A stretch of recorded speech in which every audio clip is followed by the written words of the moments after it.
across the UK, on DAB+, on your smart speaker, on your smart TV, and on your side. This is Talk.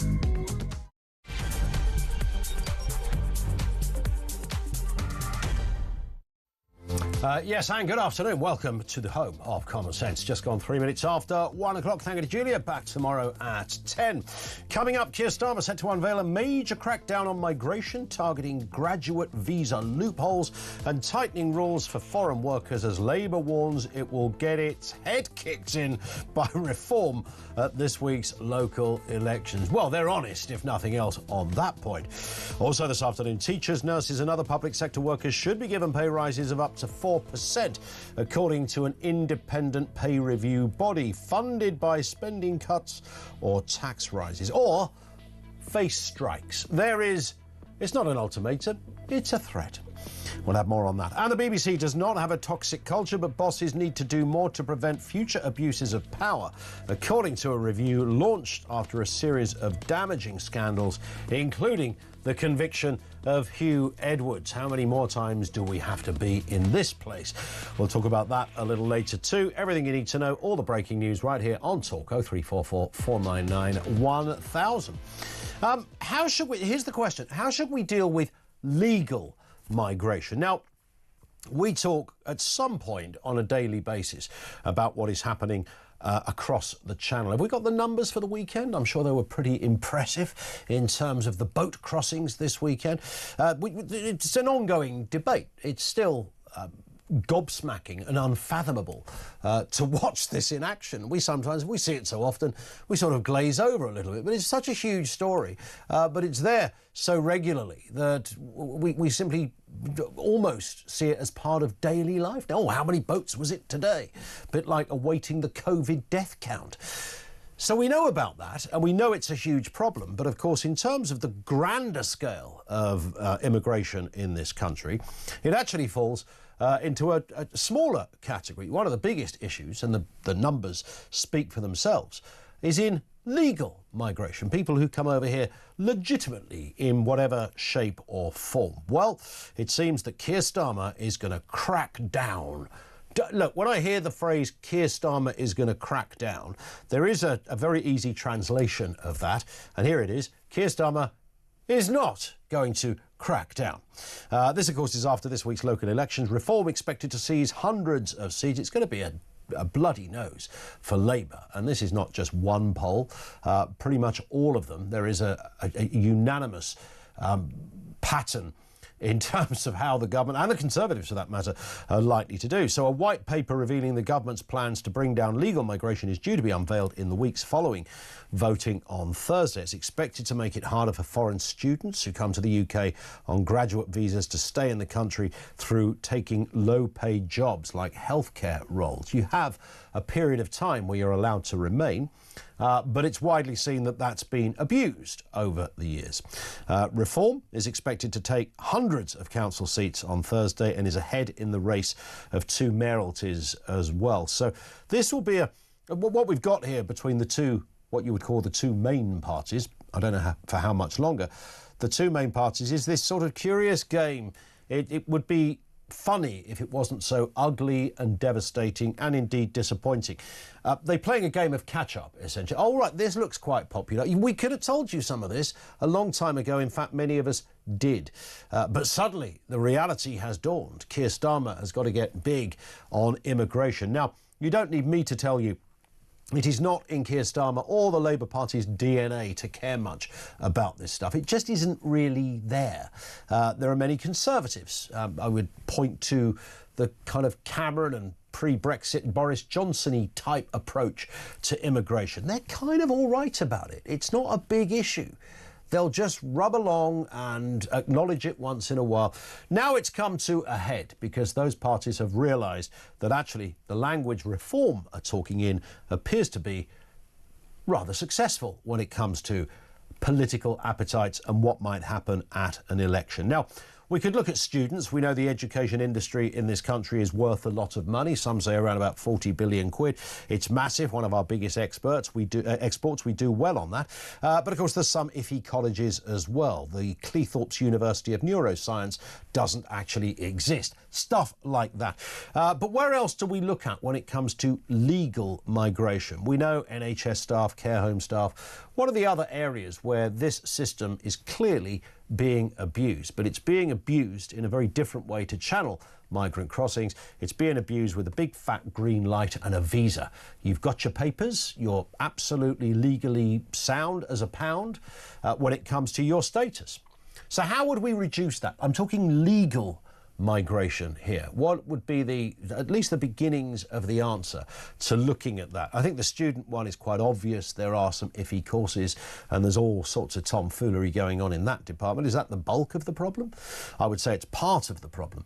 Other areas we can talk forever about jobs that Brits don't seem to want to do. Would that address the issue? Are we really importing care home staff because Brits won't do it? Is that specifically the reason? We have people coming over on visas here. I hear this story a lot at the moment for one kind of job and then finding themselves working in another area, and somehow the agency or whoever facilitated the visa administration is able to sort of swerve it into a different industry. So there's all sorts of areas here. Where would or how should we deal with legal migration? So think of the L word there, legal migration. We'll open up the lines on this now, 0344 499 1000. Let's get a word on this and the other big stories of the day. Isabel Oakeshott is Talk's international editor. Isabel, good afternoon to you. Good afternoon. Well, one category you didn't mention there, and I think would be a very obvious place to start, is the number of dependents that are being brought over. I mean, it is completely ridiculous to have people coming over in very low-skilled jobs and nonetheless, and including, by the way, students coming over and nonetheless being allowed to bring in 4 or 5 family members. Yeah. I mean, it beats me how any student can support a bunch of other people, but it's not just students. There's so many other categories in which you can bring over not just half your family, your entire family. And I think all of that has got to stop. Well, 100%. I mean, look, I get it. If somebody's going to have a permanent fixture as the head of oncology, you know, to some impressive hospital, I understand why you would move your family over. People do that all the time. But this is not that, is it, what we're talking about here? You're right. I don't know how a student studying geography at Bromley Polytechnic is allowed to bring his nan with him.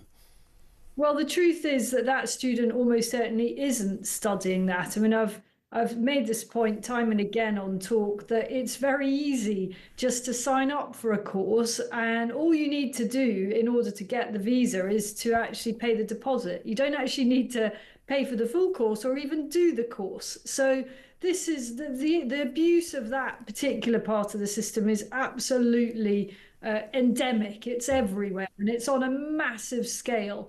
I think the problem with Keir Starmer's announcement, and you reflected this in your introduction when you said, you know, the translation for Keir Starmer's going to crack down is Keir Starmer's not going to crack down, is that after however many years it is now, maybe we can say at least 14 years, more like 15, of betrayal by the main parties, people no longer believe any of these pledges. Why would they believe it? You know, David Cameron, you mentioned him as well, famously promised to bring immigration down below 100,000. I mean, what a joke, you know, and then proceeded to multiply that number every single year.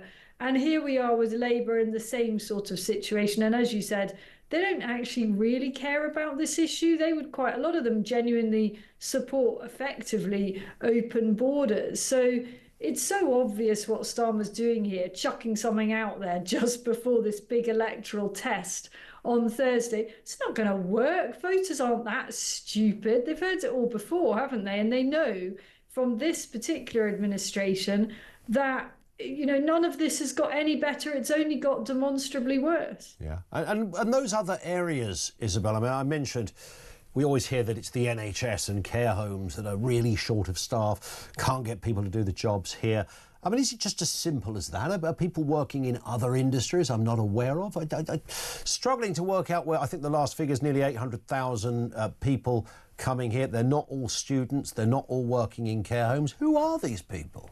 They're not working at all, Ian. That's the thing. They're not actually working. So, or they're working in cash in hand jobs. So, and these. But how do you get a visa to come here legally? Well, you get a dependent visa, Yeah. and then you're not working, are you? So you're not supposed to be working. I'm sure some of them are working because they're not true dependents. How could they be? Or they're just living off the state. You know, I think we're well beyond the point where we should have net zero legal immigration. Of course, you know, like anyone else, I would support an amazing oncologist who wants to come from Australia or America or India or wherever it may be. You know, if somebody is superbly well qualified and is able to fill some gaps in our own health service or whatever, maybe it's in engineering or some area which is highly specialized, then brilliant. You know, the UK absolutely should be attracting the brightest and best from all over the world. But what we're doing at the moment is the opposite. We're attracting the least bright, the least skilled. They're then dependent on the states. And meanwhile, the brightest and most skilled, a lot of them are heading in another direction. Yeah, spot on. And I made that point of it not being really in Keir Starmer or Labour's DNA to settle this, and you echoed that a moment ago. But that is the problem at Keir Starmer. He's not going to make that go away by announcing a couple of sort of policies, a little bit of sort of veneer onto this problem. It won't disappear. This will never change under this government. The only thing that would work for Labour now, and I would tell them this if I were advising them, is something seriously massively dramatic, like literally saying, right, you know, we recognise the scale of this problem. From now on, it's net zero immigration. Yeah. I mean, that would be an absolute bombshell from Labour and would completely change the narrative, so presuming they were able to actually implement it. A little bit of tinkering around the edges. Oh, we're just going to change slightly the student visa system. No one's buying into that. Give me strength. Spot on. Let's move to this story, Isabel. Public sector workers, including teachers and nurses, face pay rises of up to 4%. This, of course, adds huge pressure to a variety of budgets. Keir Starmer claims ending strikes has helped cut NHS waiting lists. Let's have a listen to one of his honchos, his right-hand man, if you like, Pat McFadden, speaking on the NHS just yesterday. And I point to what's happening in the NHS because there's a belief out there, and probably every party hears this on the doorstep. Doesn't matter who you vote for, you know, it doesn't make a difference. We've had years and years of the NHS getting worse. We inherited last year an NHS with the lowest levels of public confidence in history. We are starting to turn that round. Waiting lists are coming down, not up. New diagnostic centres in your own community, 4.5 million new diagnostic tests in those this year. That's 50% more than the same level last year. Don't you love a statistic, Isabel? It's always a nice little gloss that gets added to these stories.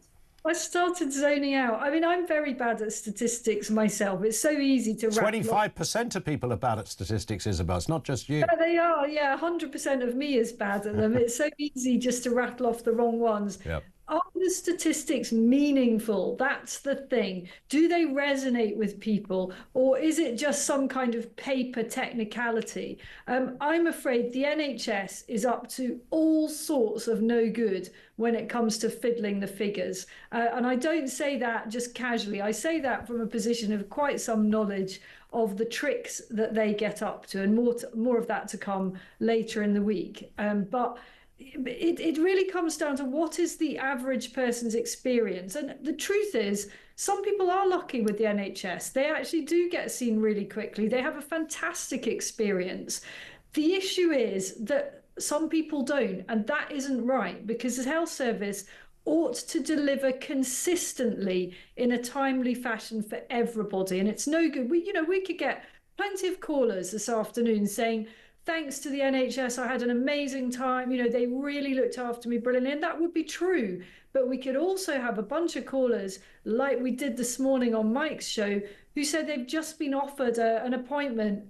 I mean, I can't believe this, for 2027. Wow. And even in that letter, it got cancelled. I mean, this is where we're at with the NHS. Yeah, and the pay rises. I mean, maybe I've lost track of a statistic here, Isabel. I sort of feel somewhere that lots of pay rises have already gone out to clinicians, some fairly impressive, but this is another round of pay rises. Here's another stat we often hear, that we've taken a real terms cut, which I'm almost reach for the bucket every time somebody says that if you calculate the money we got in 1948, times it by 7 and divide it by 52, blah, blah, blah.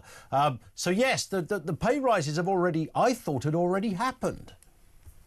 It feels the story comes round and round, doesn't it? I mean, it feels like only yesterday that I was last talking about whether nurses should or shouldn't get pay rises. And, you know, what I think would make everybody feel a lot better is if they could see genuinely massive cuts to wasteful spending in government, and that some of that wasteful spending could be reallocated to services that really deserve it. I actually don't think in general we do pay our NHS staff enough, because we're in a global competition for healthcare workers. And truth is, doctors can go and work in all sorts of other places, and they've got options, and it's the same for nurses. And if we don't pay them properly, and we're spending silly money actually diverting cash to agencies, for example, to provide locums, then, you know, we're not going to end up having enough staff to meet the demand on the NHS. So I'm actually a little bit sympathetic on the demands from nurses and doctors. But it's got to come from somewhere. Well, that's it, isn't it? Where are they going to get it from? People ever more is not the way forward. The government has got to start showing it's serious about not squandering money. And here we go all the way back round then to stopping the boats, which costs millions a day, having all those people coming over, and also the scale of dependency on the welfare state. Isabel, stay with us. More from Isabel Oakeshott in just a couple of moments. We'll look at that BBC toxic culture story. Trump's U-turn. Well, is it a U-turn? I don't know. I can't work the man out. He's now having a pop at Putin after meeting Zelensky. I'm sure this time tomorrow it'll go the other way around again.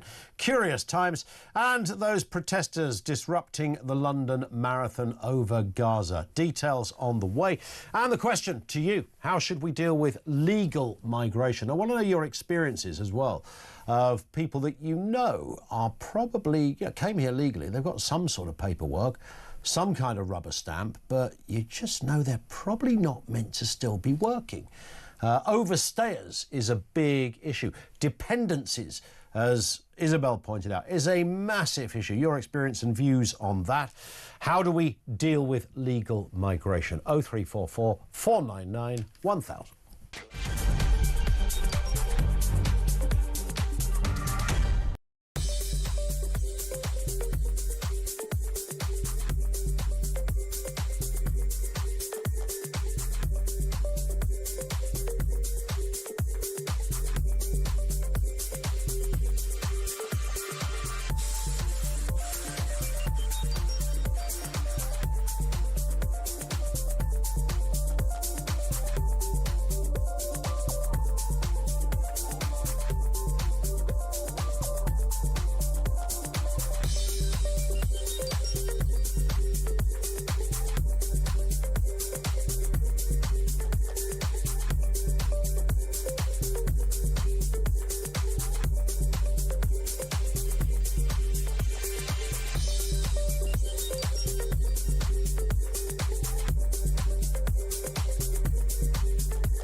They're responsible, many of them, for delivering some very important public services, an important area of policy. Some of them, unfortunately, are responsible for funding the absolute guff that we see time and time again from central government. And one of the things that people vote for when they vote in general elections is for change and for ministers that are able to enact that democratic mandate. But Labour ministers that have come in since the election have found that when they're pulling levers, nothing is actually happening, and that's because so much of this power has devolved to this massive body of Quangocrats.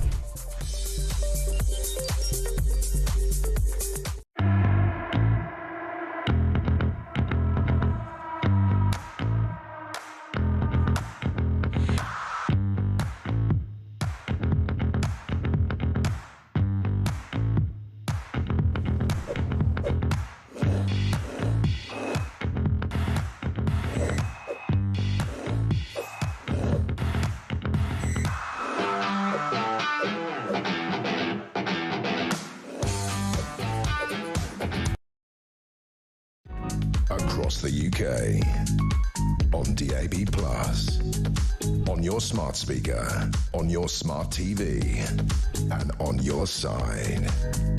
This is Talk. 24 minutes after 1 o'clock, Isabel Oakeshott is with us, Talk's international editor. Just having a look at those big stories of the day, including the BBC, Isabel. Here it is. The BBC does not have a toxic culture, but must do better. This is according to an independent review looking at misconduct cases, imbalances of power, and goodness knows what else. They crunched all the numbers, put it through the spreadsheets, and concluded that actually it's pretty tickety-boo over there, but sometimes they muck things up. Is that good enough? Well, this is on the back of the Hugh Edwards case and seems to be focused on this and perhaps other cases where there's been a perception of an abuse of power, that people in the highest of positions in the corporation, the star presenters, may get away with things that other ordinary people further down the pecking order wouldn't get. I don't know about anyone else. I'm so bored of these BBC reviews into how they can do better about this or that. In my opinion, it's time to end the license fee. I think it's sort of outdated now, isn't it? And the corporation time and again screws up, and then there's another internal review and they mark their own homework and say, we'll make some changes, and on it goes. Yeah, look, there's an argument, I suppose, in their favour that a corporation that's that big and has so many tentacles and departments, both nationally and internationally, they're dealing with staff, they're dealing with independent companies, so many of the issues surround people that don't strictly work for them in the conventional sense. So the argument is that if you're trying to juggle all of that, you're going to find one or two wrong-uns along the way, and you're going to find some departments that didn't address the wrong-uns along the way. Is that too generous? No, I mean, I think that you're always so reasonable, Ian. And I mean, of course, that's reasonable. It's huge, but that's part of the problem, isn't it? Yeah. It's just this absolute behemoth that doesn't have to fight for its very existence. Like most organizations that are a fraction of the scale of that, each and every day have to do better in order just to survive in a competitive market. Yeah. The BBC has got a completely unfair advantage over independent broadcasters because it's got a guaranteed revenue. And so it's able to get away with all sorts of things that I don't think taxpayers should have to back, basically. I mean, my problem with it is less about this stuff and about the fact that it is so institutionally left-wing and so obviously so.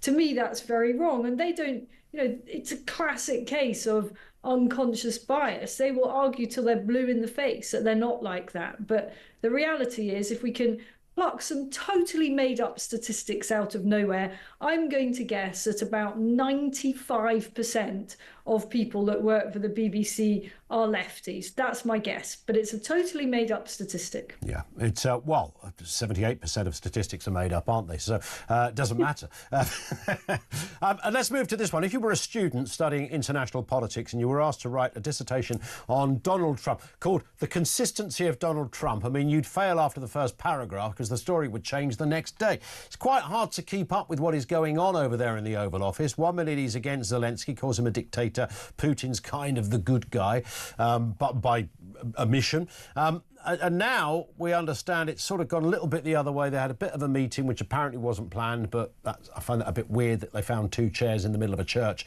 at a funeral to have a meeting. That was a bit weird. And now Trump's come out and said, oh, actually, we had good dialogue and Putin needs to try harder because he might be the bad guy. Can you follow this? I mean, I think that's the point, isn't it? This is actually just how Trump is. You know, some will say it's brilliance. I'm not sure if it is or not, but it's the unpredictability of it that keeps all players on their toes. And, you know, if someone had to write that dissertation on the consistency of Donald Trump, it would be a 3-worder. There is none. Yeah. The question, I suppose, is any of this helpful? Is it productive? Is it actually going to result in anything other than what's been rather pathetically announced tonight, which is something like a 2-day ceasefire or something, or a 3-day. Well, thanks for that. You know, we're going to have no shooting and no killing and no death and destruction for a few hours. Brilliant. Yeah. But I think it comes down to, at the moment, is Zelensky prepared to cede chunks of territory? And I mean, it's a fundamental thing. At the moment, he's saying no, and Russia is insistent on that happening. And I don't see how those two things can ever really sort of merge. Yeah. Well, we'll wait and see what we're told it's a grand game of 4D chess being played by Mr. Trump. But let's kind of hope it is in a curious way. I guess we're at least talking, and a year ago we weren't even at this stage, so there is something in that. And this one to finish with, Isabel, 2 protesters disrupting the London Marathon with red powder, urging stop arming Israel. The protesters, one called Willow, obviously, and the other called Christie, were arrested for being a public nuisance. Let's have a listen to what happened.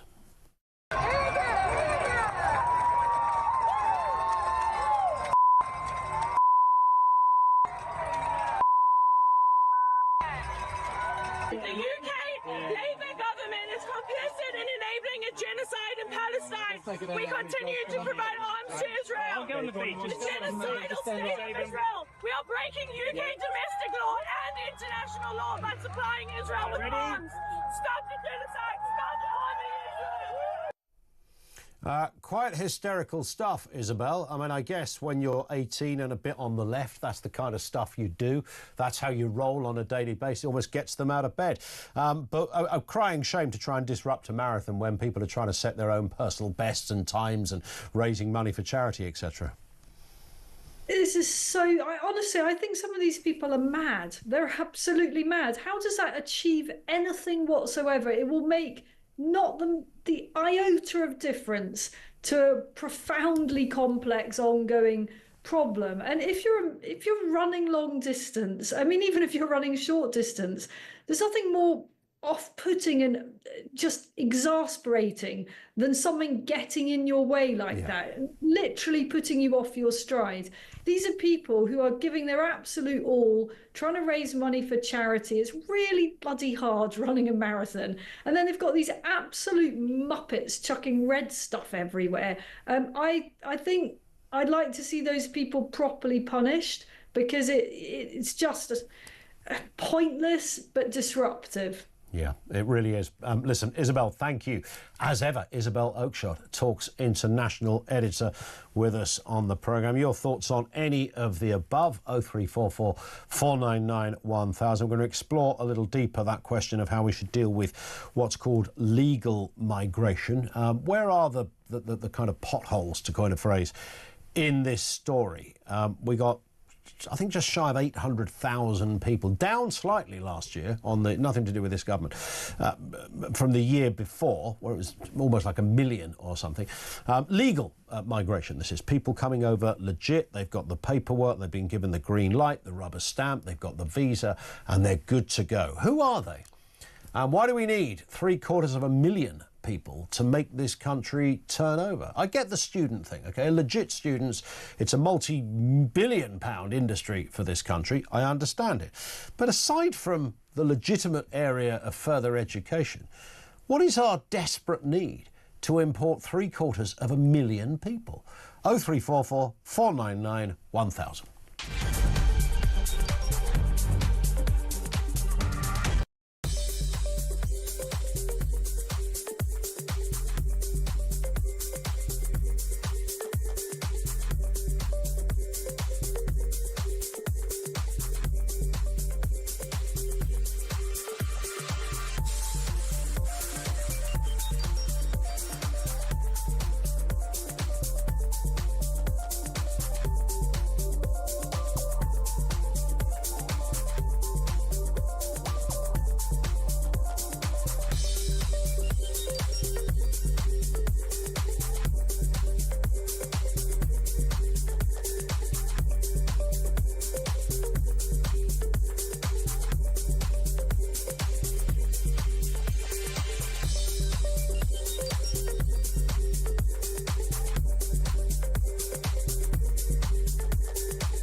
Across the UK, on DAB+, on your smart speaker, on your smart TV, and on your side. This is Talk. David in the Cotswolds says, Ian, wow, I didn't know that controlling the criteria for legal immigration was a problem unique to the UK. Does Australia, Canada, Dubai, Spain, Portugal and the USA, didn't they foresee this issue and design stringent criteria to control it? Oh, yes, they did, and they have. Try moving to Spain without full private medical insurance or funds in your bank. Try getting a green card to work in America. Try getting into Australia without proving no Australian can do the job you've come to do. The UK suffers from years and years of weak political leadership. It does seem beyond extraordinary to me that if you put aside the one area, there's two areas I can really see that are okay. One is that if you're a legitimate student, and I'm talking about doing your degree and not hanging around for another 10 years, but a legitimate student, further education, it's an industry that we sell around the world to the tune of billions. I get that. That won't make up 800,000 people, that group of people. Then you've got the genuine, the skilled scientist, doctor, engineer, etc. Yep, I get that as well. Again, doesn't really touch the sides. Who are all the other people that are required desperately on an annual basis to make the United Kingdom work? What is that thing? I mean, it never used to be there, remember.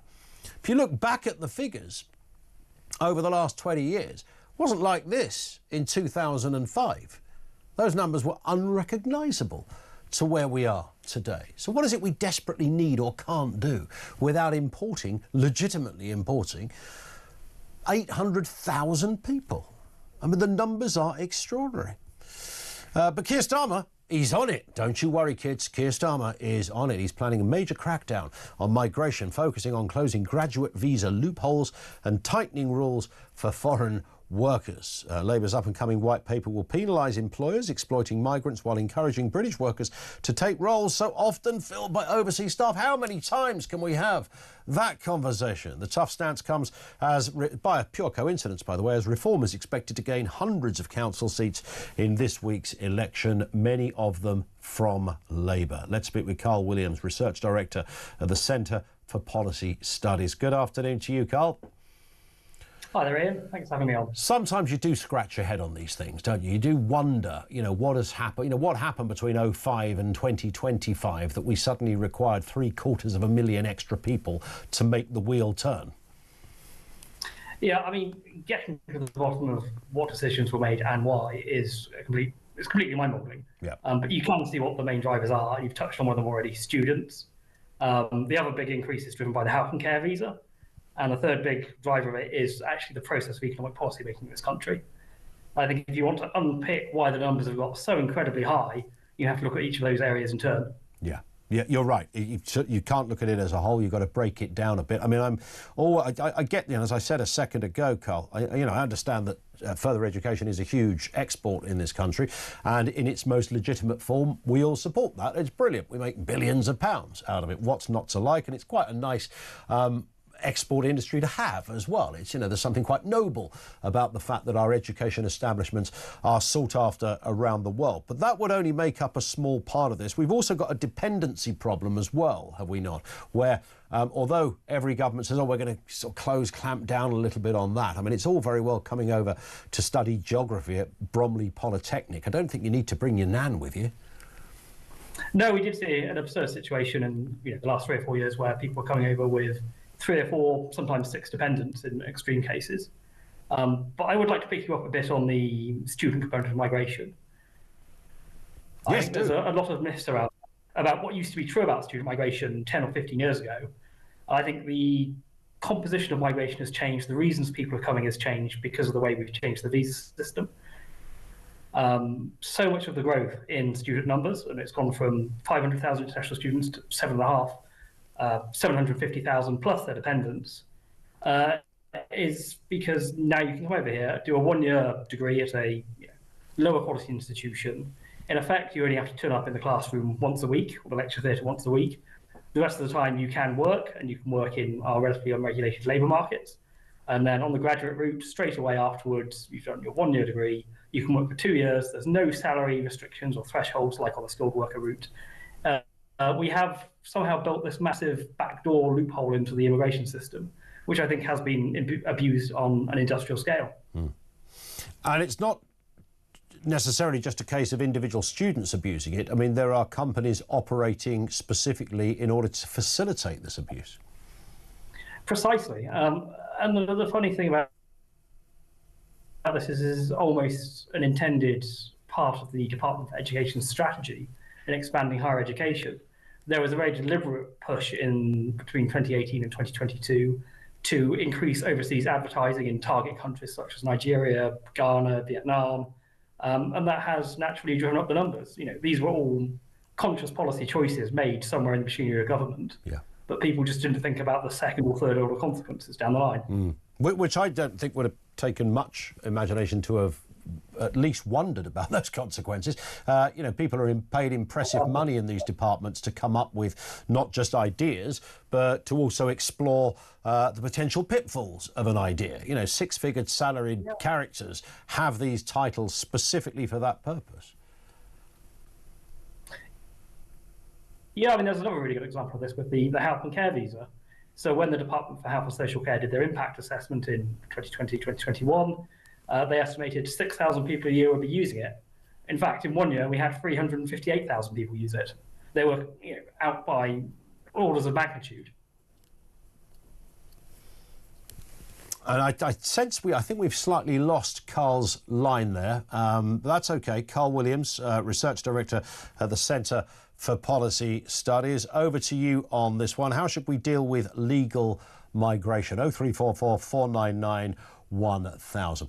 This comes from Dave. This comes from Connor, who says, I was recently working in a government building of an evening, and the nighttime security was brought in from an agency. The man from India here, as a student studying business, he brought a group of friends into the building to have an end of Ramadan party. While they were there, they were all asking us for a job. Definitely no checks going on, even for government buildings. It's a fair point. And Jeff Brewer says, immigration is good for the country, but, and there's a big but here, it has to be controlled, which is the UK can't manage with its policies from either side, says Jeff. And that's the funny thing about this. There's always been some people who come to the country. I don't think anyone doesn't understand that. I mean, the obvious example is a foreign worker that you might experience in the NHS, whether it's a surgeon or a doctor, nurse, whoever it happens to be.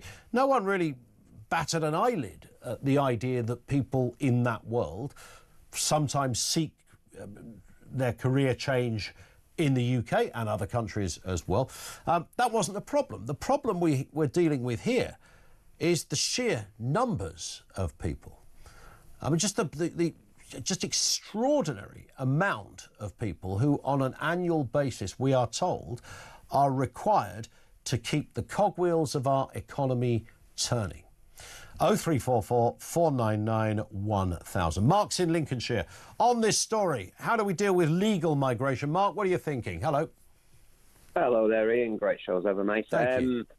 No bother, man. Yeah, basically, my take on this, which I'm pretty sure I've mentioned to you before, Ian, the legal migration thing, there is only one option. If anybody's actually serious about fixing the problem or the problems in the country, and that's a complete and utter moratorium, a complete ban. You know, you just end migration for 5 to 10 years. You cannot keep doing this. Because the problem is, this is why one of the reasons I have such an issue even with, Reform's position on this stuff. And that's because a net zero immigration policy does a few things. And what it does, it sounds lovely, because this is what Farage likes to do. He is a salesman at the end of the day. Sadly, he's just not as good as Trump. Now, what it does is, the people that you are basically letting go, so the people that leave the country, will tend to be either people that are immigrants themselves that are just basically moving on, because some do that. So you have a percentage in that of those people. You'll also have probably a high percentage from the stuff I've looked at anyway, that'll be, indigenous citizens, so the Brits basically, but they tend to be higher earners. The reason they're higher earners is because they tend to be people with money that can afford to go and move and emigrate somewhere else. So obviously you do get the students as well that will leave after uni, to Australia to go and do a job there because it's more pay and what have you. That also happens. So the point being, you're constantly losing your best people. And what you're replacing them with tend to be lower skilled people. Because we know this, because currently with the immigration level as it is at the moment, where it's, pushing 1 million a year, only about 1.5% of those immigrants are actually high tax earners. So they'll be your consultants, your high-skilled engineers, your top bosses and people like that. So the vast majority of people that are coming in anyway are not paying, maybe levelling out on the tax, some of them, but the vast majority aren't. They're going to end up taking more out of the system than they put in. So even under a net zero system, you're going to be creating the same issue. And I also have my final point with it that I have an issue with is that I'm very much pro-homogenous society. So when you have a net zero system, you're not creating the incentives for the existing population, your own people, basically, to stay in the country. You're not creating the what's the word I'm looking for? The scenario, the impulse to actually go and do specific roles in the country, because all you're going to do is replace them.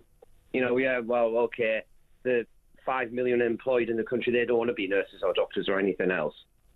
So we'll just get, ship in a load of foreign doctors who work for a bit less, and, we'll ship in a load of foreign carers and all the rest of it. Whereas, again, net zero doesn't fix that problem. The only way you fix it is by stopping all immigration, because what that essentially does is you force government to actually address the problems in the country, instead of hiding behind immigration, which is, let's face it, what's been happening for 30 years.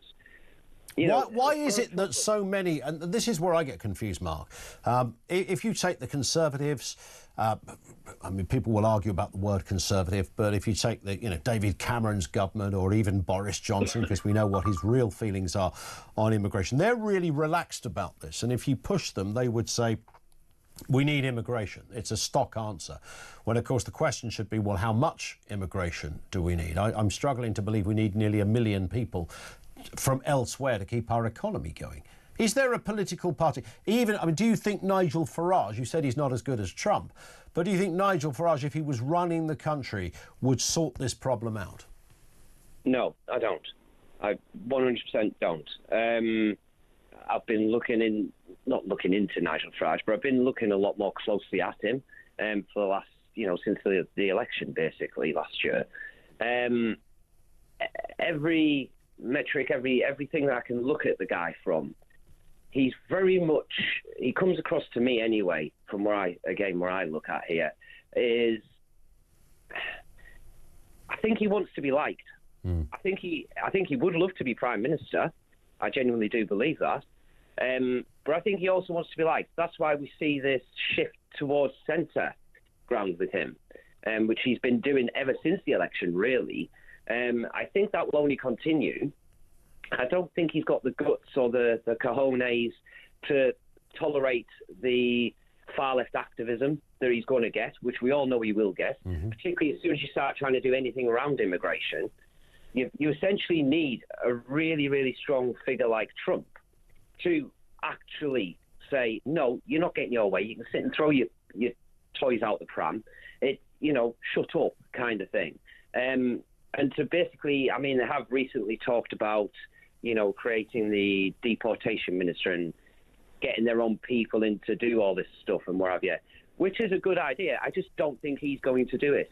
I think if he gets into power, he will essentially just become like the others, because that's what I'm already seeing. That's what I've seen since the election from him. He's just gradually more and more becoming just like a Tory, just like a Labour MP. Yes, some of the rhetoric's a bit different, but again, even that's softening up with him now. I just don't see that with somebody like Farage, we're going to really get that much further on. He may stop the boats, he may introduce, net zero immigration, but it's never going to fix all the problems. He won't commit to... So it is that bold, no messing around commitment that is needed until you get someone who's going to literally not just say it, but do it. I guess we're back in the same place. Listen, Mark, thank you for that. Mark in Lincolnshire. Is there a political party? I did see something over the weekend where people were saying, well, UKIP are actually that party. UKIP do have this policy. Now, UKIP are still there.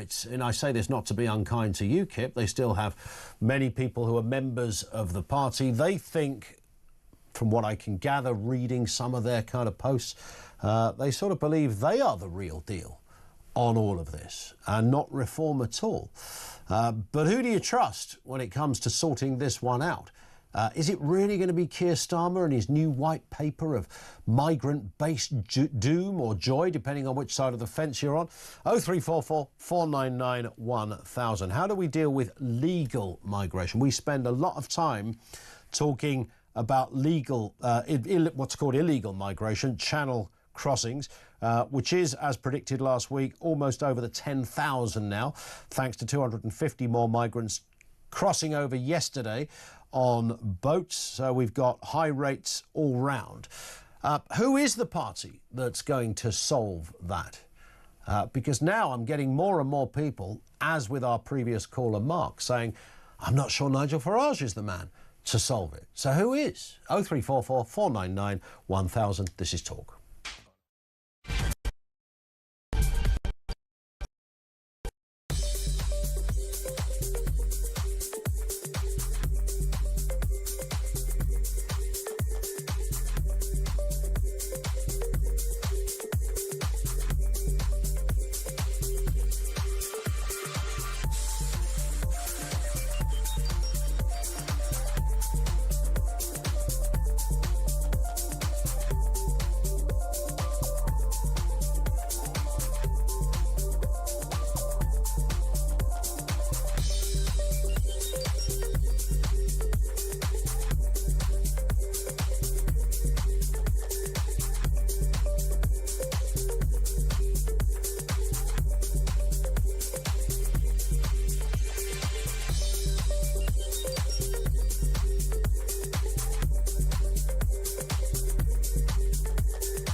thing is with testicular cancer, if it's caught early, it's very easy to cure it. If you catch it, a very quick spreader. So really worth catching.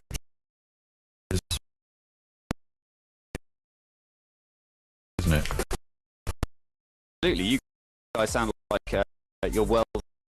But yeah, hot bath or shower checks for lumps, pain, swelling, hardness, heaviness, anything normal. Pain, check once a month. Absolutely, go straight to the doctor.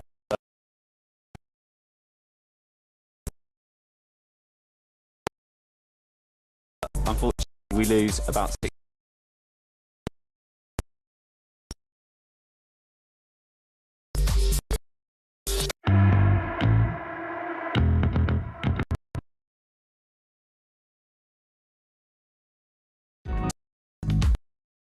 What's the UK?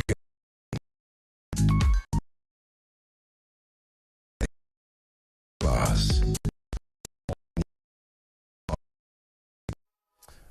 This one comes in from Jeff. Afternoon, Ian. Immigration is good for the country, but... I think I read that one just a second ago. Forgive me. This one from John. It's funny watching woke Labour MPs trying half-heartedly to copy reform. Well, they've all given it a go, haven't they? And thank you, John, for that. It's not just, you've got the Conservative Party who try to do something rather similar. And so, no, we are the most right-wing on this. And it shouldn't be a right-wing, left-wing thing. This should just be pretty obvious stuff. I think we've employed lots of legal migrants who are perfectly reasonable people. I haven't got a problem in that respect.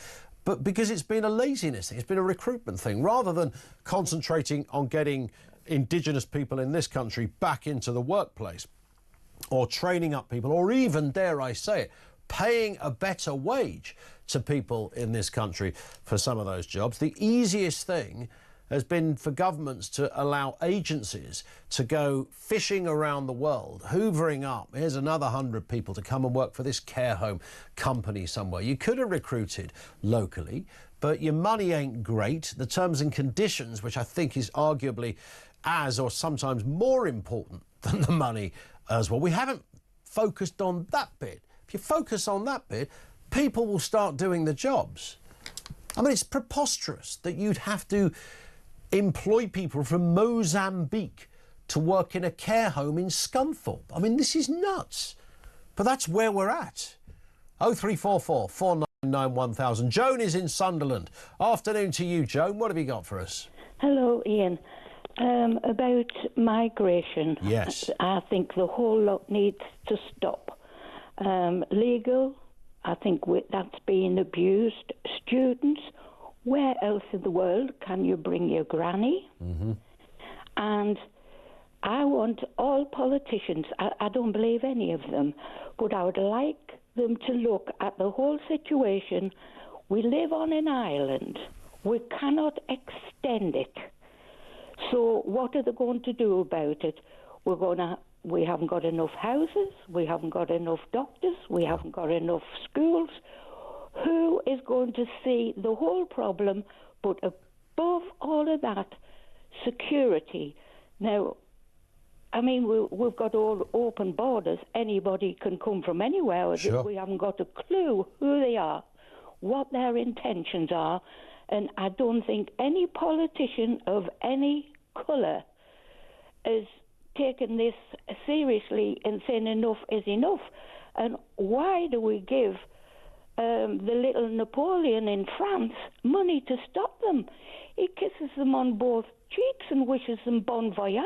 Yeah. Why should we pay for that? And that's just when they're tying their shoelaces. Listen, you're absolutely right. I mean, there could well be, quite easily, a very swift answer to this, but politicians don't seem to want to go there. No. What would be the reason for that? Bearing in mind, if nothing else, Joan, it's politically very popular to do something about this. Well, I just don't... I can't understand any of them at all. I mean, unlike China, who's been pouring concrete into the South China Seas, there ain't nothing we can do unless we we concrete over and they could just walk over. I mean, heavens above. Concrete the English Channel. You might be right there, Joan. We would probably stand a better chance of stopping people. That's right. Let them just walk over, because the indigenous people of this country, they're just at the back of the line. And while you're there, about this Serco and asking landlords to let their houses, what's happening to the people who are in houses, and they're giving them no, what is it? About evictions, no-fault evictions? No-fault evictions, yeah. Do our people not matter? Our people who don't even bother with a passport, they get everything handed to them, the front of the NHS, the front of doctors and dentists, they get legal fees paid for them. All these things we can't have. We're getting further and further at the back of the queue. Well, I tell you what, you know, Keir Starmer, if he really want, and this is the brutal reality, and Joan, I thank you for your call. If Keir Starmer wanted to solve this, he could solve it, OK? He's literally the Prime Minister. There's no one above him in terms of getting this thing sorted. That tells me everything. And we had it with the previous government. Oh, it's a bit more complicated than you think. Yeah, I'm not suggesting it's not complicated. That's why we pay people loads of money in big jobs, in impressive departments with great titles to literally sort this stuff out. And they don't. There's a reason for that, and that is because they don't want to. 0344 499 1000. Our lines are open. More coming up from you after the news at 2 o'clock, which is next.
Across the UK, on DAB+, on your smart speaker, on your smart TV, and on your side.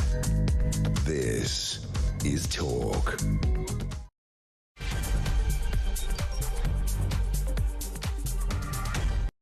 Yeah, good afternoon. Coming up on 3 minutes after 2 o'clock. Welcome back to the home of common sense. As you've been hearing, Keir Starmer set to unveil a major crackdown on migration. He's targeting in particular graduate visa loopholes, tightening rules for foreign workers, as Labour has warned it will get its head kicked in by reform this week's local election. I mean, if nothing else, they've been fairly brutally honest on that last assessment. Do you trust them on legal immigration? We often talk so much about channel crossings. This is the legal stuff, the stuff people, individuals, been given a visa and a big rubber stamp. Thoughts on that? How do we deal with it? Lines are Also this afternoon, teachers, nurses and other public sector workers should be given even, a pay rise of up to 4% according to independent pay review bodies. This will be funded either by spending cuts or tax rises. It's a very brutal choice you get on these things, and there it is. Or the other one is to face lots of strikes.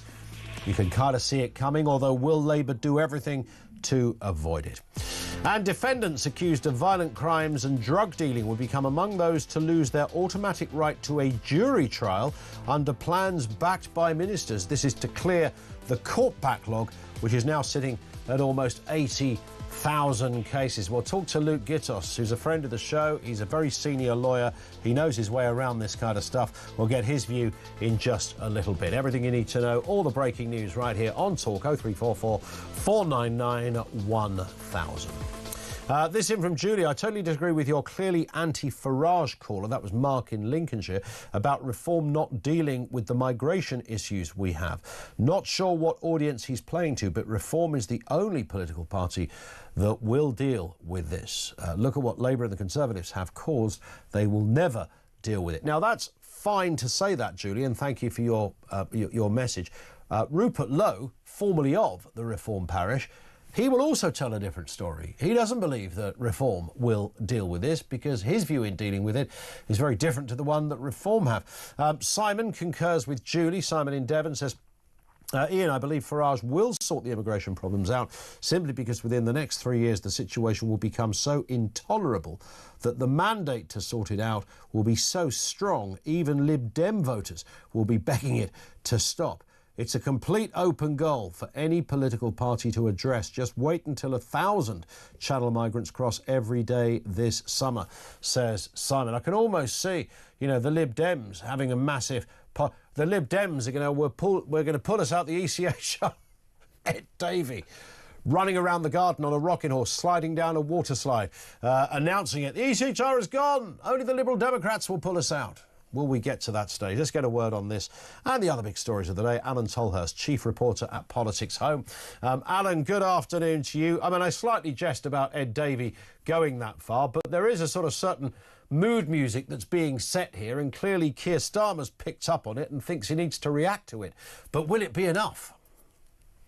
Yeah, it's a really interesting question, and clearly, both the kind of major parties, the Tories and the Tories and Labour, have been kind of spooked by the rise of Reform and the kind of the consistent high polling that Nigel Farage's party has got, and you can clearly see them both kind of playing to those kind of policies they think that are going to be, in Reform's wheelhouse, and that's why we're discussing these kind of tentative plans from the government for this kind of white paper on reducing migration. I think the problem for the government is that they're talking as though this is going to be quite a big sort of potentially kind of revolutionary change, but from what we're reading, it's quite technical stuff, around kind of graduate visas, around kind of tightening the rules for companies to be able to hire foreign workers. It doesn't feel as though, for the people who really care about this stuff, it doesn't seem to be the big, large, bold policies that will really kind of see a dramatic decrease. And that's essentially because the Treasury are still, looking at these numbers and thinking we need people to come to this country to work here. Yeah. I mean, I remember having a sort of off-the-record chat with one, senior official over there at the DWP who was saying, look, the brutal reality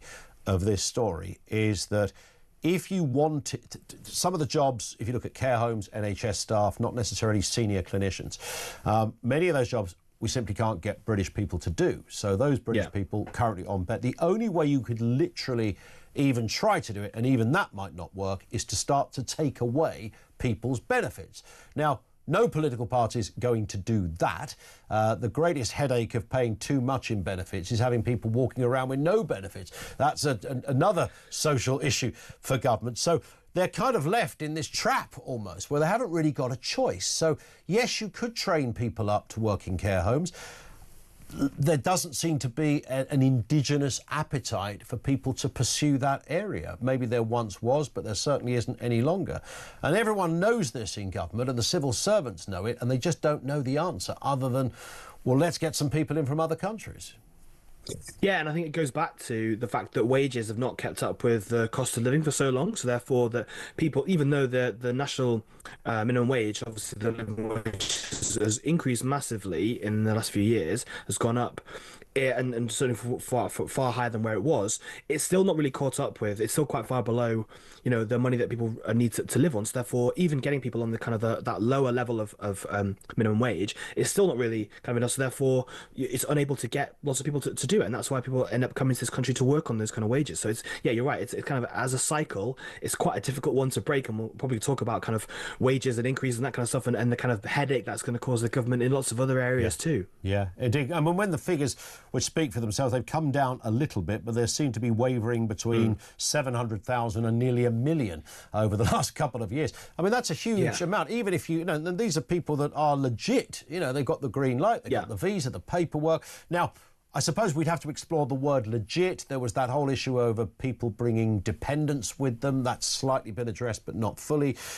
Overstaying on visas is another problem. Students, look, if I was 25 and normally live in Iran, I'd probably try and get an extra couple of years out of this place as well, because it might be a better lifestyle. So I understand why the individual might want to do it. So you can cut down on all of that. But I do wonder, Alan, whether the majority of these numbers aren't those people. They're actually, it's some other part of the story, people who are just doing jobs that clearly other people aren't doing.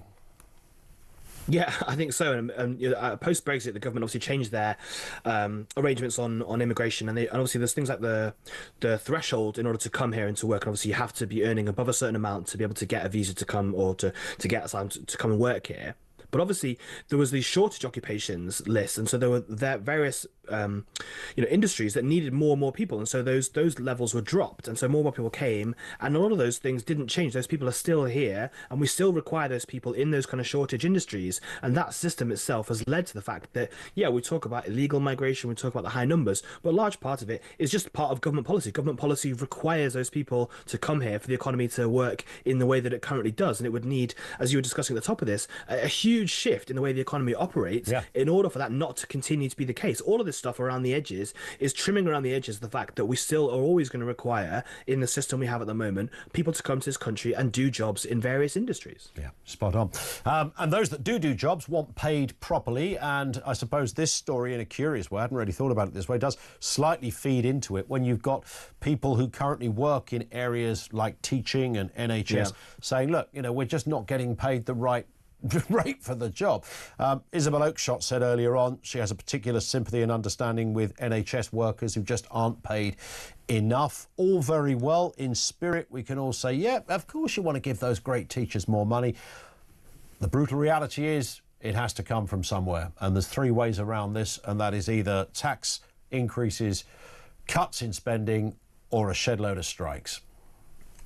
Yeah, and I think interestingly, the NHS workers is one thing. I think the teaching one is especially interesting area because of the tightness of the budgets allocated in the Department of Education. Basically, there's money in the budgets for the upcoming year for a small increase in teacher salaries. Obviously, the kind of independent arm's length body that decides how much those wages should go up is more than likely going to say that they should get a much higher increase, and therefore the government has to agree to that because that's part of the government's plan to do so. But then it means therefore that the department or those schools will have to find the money from within their existing budgets. There won't be extra money to pay for these pay rises, which essentially means taking out facilities from schools, from not investing in kind of capital expenditure and all this kind of other stuff. And that is actually what's going to lead to strikes, because if you're saying you have to slice out from already tight budgets to pay for this kind of increases, that's what's going to really kind of lead to this potential strike action. Indeed. And this one as well, we get a story like this every now and again. How many people earn more than the Prime Minister? We were talking about Quangos staff here. 1,300 apparently. Quangos staff on salaries and benefits over 100,000. 350 bosses earn more than Keir Starmer. He gets £172,000. Obviously there's a lot of calls for reform on these things. The ones that always get me, Alan, is how a head of a local council earns more than the Prime Minister. We often get those stories. I simply cannot work that one out. Yeah, and I remember when I was a local reporter, I think the chief exec of the council I covered was the chief executive for two separate councils simultaneously, and drew two wages. Both were which was much as the prime minister then was. I thought that seemed like a pretty good job if you could find it. I actually looked back. The first time this was all published was actually in 2010. The incoming the Tory government that came in 2010 decided to kind of get to this transparency stuff. And I think the whole of the civil service back then, there was only something like 170 people in the whole of the civil service, that includes all these kind of like Quangos and all this kind of stuff, who earn more than the prime minister. So to have it kind of double just amongst Quangos itself, and obviously much higher across the board of civil service, I think, obviously shows the level of pay, but I think perhaps shows that the pace of pay for the prime minister has not really has gone up. It's only gone up by a little bit in 15 years. It's not surprised, I suppose, that more people earn more than the prime minister, but it's a strange old look. And obviously that story late last year when Sue Gray was chief of staff, and there was potential that she was earning more than the prime minister, and there's a lot of rancor about that being released, kind of shows how difficult these kind of stories are. But if you want the best people, you need to pay more. But I agree with you, some of them, I do look at them and think, someone's sort of regional transport body being paid £400,000 a year, you think that's a bit of a good wheeze. Yeah, and you do get these characters. There was a story last week on sort of touched in this area, these characters that sit on lots of boards and bodies. You meet you would have been to those kind of press announcement thing, and you meet somebody and they're, I don't know, Lord Smithers, and you discover Lord Smithers sits on 18 different boards at like 38,000 a pop from each one. Thank you very much. How often do you have to work, Lords? Well, I do 2 days a year for JCB and 1 day a year for Wix or something. And you think, wow, that's not a bad idea. But I sit on some charity ones as well. Do you get paid for those? Yeah, I get paid for those as well. I mean, you see these sort of professional characters, and I wonder how many of them are these gifted, because we sit in, I remember investigating this, also working in local journalism, and the answer that always came back is, well, if you want the best, you've got to pay for the best. And I'm thinking, demonstrably, some of these people cannot be the best. I mean, some really rubbish people in some of these jobs, who've somehow, it's that Peter principle thing, who've sort of got themselves into a certain position, and they stay there forever as well, on very good salary, very good pensions as well, and they never move. And only after about 10 years, somebody goes, do you know what, they weren't actually that good, were they? No, I think you're totally right. Like, you become like a professional board member. That becomes your sort of role. And once you ascend that level, sort of above the C-suite of companies, that's where you kind of stay. You stay in that orbit, and you're obviously, people then look to offer people these jobs, and they look for people who already have the similar jobs. And as you say, there's probably not an assessment along the way of actually how capable they are of doing this job in the first place, and of taking on half a dozen more. So yeah, I definitely think this is something that is looking into. And I think that when you hear about these kind of bonfire the Quangos, it's often kind of a bit of headline grabbing, a bit of kind of signalling rather than actually changing things. But there is definitely work to be done around this kind of stuff, and knowing that you are getting value for money for these bodies, which we do pay for. They come, they're arm's length bodies that are paid for out of taxation, and so therefore we should know about whether we're really getting good value for money in these cases. Spot on. I'll tell you the classic one is Paula Venables, who ran the post office, who I absolutely believe, had she not been an older person who was a bit like Miss Marple, probably would never have got some of those jobs. But I think people get enamoured and persuaded and mesmerised by all sorts of quirks in the human condition. And something about Paula Venables told potential employees that she was somehow a quiet genius that knew how to do stuff, and she spent her life in these jobs where you don't even enter the interview room unless it's a 6-figure salary that starts with a 3, and somehow moved from job to job without anybody going, is she any good? And of course now we realise actually she was probably, based on the post office, definitely not. No, and she was, according to Justin Welby, she was down to the last 2 for the Bishop of London role. Yeah. This is she was even getting jobs in the cleric as well. So kind of continue to be offered this kind of stuff. Yeah, there it is. Listen, Alan, great to have you on as ever. Thank you, Alan Tolhurst, chief reporter at Politics Home, with us on the programme. Laura says on this point, one of the councils in Northamptonshire has 29 people earning over £100,000 a year. Councils have bankrupted so many local councils. Our council is paying £65,000 a day in debt interest. Again, you do have to go, how did we get there? What was the Do you know what? Every time you speak to one of these people, I know we're having a little bit of fun, but it's not really fun because it's taxpayers' money, but we're having a little bit of fun sort of having a pop at some of these people. They often say, come and spend a day in the... I've said this to people who talk about, you know, how to put a radio show together. You always get an armchair programme director who tells you that your schedule's wrong, or this should happen, or that should happen, or, you know, you won't have this person on, will you? You won't have that person, you won't talk about this, etc. Come and spend a day in the office and you'll see that it's not what you think. It's a very different...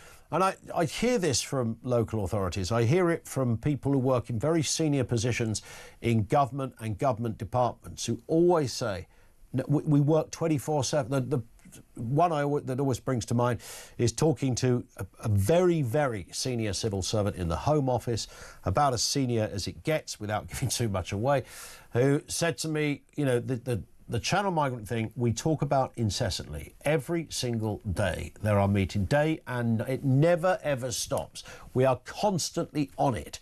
Now, obviously the short answer is, well, you're clearly not very good at it because you haven't stopped it. But his point was, well, the idea that we're not trying is not true. I remember he blamed the French, and he said the French are the real problem, the real sticking point in this whole story. So when you're on the inside, things look very different from the outside. But I can't help but think, when I see these chief execs and these CEOs of these multinational companies, if they're privately owned, you can say, well, that's one thing. They are solely responsible for the rise and fall, and shareholders will decide. But in areas where there is a public component to their tenure, I find it egregious that we can simply be firing off these incredible salaries and pensions. And when if they do get found out and they get fired, they walk away with this ludicrous pay, just unfathomable kind of numbers. Oh yes, we had to get rid of old Joe because it turned out after 15 years in the job, turned out he'd done jack and he was rubbish. So I'm afraid we had to cut right down on the severance pay. Only got 750,000. Oh yeah, plus a pension every month for life that reflected his wage index linked. You know, that kind of stuff. Really? How do we get there? 0344 499 1000. This is Talk.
The thing is, with testicular cancer, if it's caught early, it's very easy to cure it. But if you catch it too late, it's a very quick spreader, and then you can't be done as you know. So it's definitely something that is definitely worth catching early because it's life-saving, isn't it? Absolutely. You guys sound like you're well versed, but yeah, hot bath or shower checks for lumps, pain, swelling, hardness, heaviness, anything not normal. Pain, any pain in there. absolutely go straight to the doctors. So 96% curable if caught early, but unfortunately we lose about 60 guys a year. Across the UK, on DAB+, on your smart speaker, on your smart TV, and on your side. This is Talk. Kenny in Edinburgh says, I owe you an apology, Ian. I sort of insinuated the other day that your missus was the voice of doom because how could she not be, being married to a miserable git like you? You're not a miserable guy, Ian Collins. You're actually great at your job, but don't be getting too cocky because you'll still never be as cool as me. Says Kenny, listen, you're legendary around here, Kenny. Nobody would ever think they could be as cool as Big Kenny from Edinburgh, all right? But the voice of doom, I'm glad you reminded me, it is back in... What, 20 minutes? When do we do it? 2:45. Yeah, 20 minutes. I've lost an hour. 20 minutes or so. The Voice of Doom. It's day 18. It's the longest one we've ever had. I'll give you some clues, sort of clues. We're a bit, we're not going to be too generous on this. Will we get a winner today? I'm hopeful, sort of. Let's go to the calls. Nick is in Newcastle. Nick, how are you doing? I'm good, thank you. How are you? Very good, thank you. Yeah, what are your thoughts on this one? Just it's the Serco news that came out last week that these landlords are going to get 5-year guarantees on rent for the people to have the rent. We're a family of 5. We've been in our current house privately for 5 years, but our landlord is giving us a Section 21, probably before this Labour amendment for the renting rules, to getting everybody out. We've been on the list since October last year. We need a 4-bedroom because we've got 5 kids. Yep. We've got one with autism, so she has to have her own bedroom. Of course. Not a single house. Unfortunately, also in this area, we have Keele Uni. So all the 4 bedrooms are turned into HMOs. Of course quite probably for the boat people, because obviously they can get more money for them. We've not had a single house that we could bid on since October. Wow. And now the ones that are going to be remaining, are they now going to be taken up for Serco? And there's definitely going to be no housing. Who are going to give landlords a guaranteed 5 years, top rate of rent, no problem. The repairs will be done, everything, or you won't have to, they'll manage the whole thing. And if you're the landlord of one of those things, well, happy days, right? But if you're somebody in the area looking for a house, not so. I actually do the accounts for a lady who owns some houses, and she's got 2 with Serco, and for them houses she has no expenses, no gas safety certificate, no electric safety, anything that goes wrong with it, Serco pay for everything. Yeah. So where are people like us going to get houses for? And we're also doubly... Go on. I won't swear. In 2000, Newcastle Borough Council sold all of their houses to Housing Association. And this Housing Association that we've got now, month after month after month, are selling houses at auction, saying that they're too expensive to do anything with. So in the time that we've been on the list, they've put 28 houses through the local auctions here, 12 of which we would have been able to live in. But they're selling them and nothing's being replaced quick enough. They're not building quick enough. So yeah, we're struggling. And to think that these houses are going to be given to the boat people when you've got a family who's going to be home. 110%. And here's the thing, Nick. There are thousands of people like you in this exact situation. And we've got a Prime Minister who says, oh, we're going to sort out the... I mean, it's laughable, right? We're going to sort out this unacceptable situation of paying £5.5 million a day, putting migrants in hotels, right? We all agree with that. It's ridiculous. It's so much money. It would solve the national debt of some small countries. And yet to do that, the initiative, Keir Starmer's bright idea, is to put them in private housing in local authorities, thus removing the opportunities or the rights for local people like yourself to be able to get either your foot on the ladder or to get yourself a roof over your head. I mean, detention centres is where they should be putting them, in my opinion. Well, I can't think of any other way, can you? I mean, I genuinely can't. I don't want to hurt anybody. I don't want to put them, in a room with no roof on.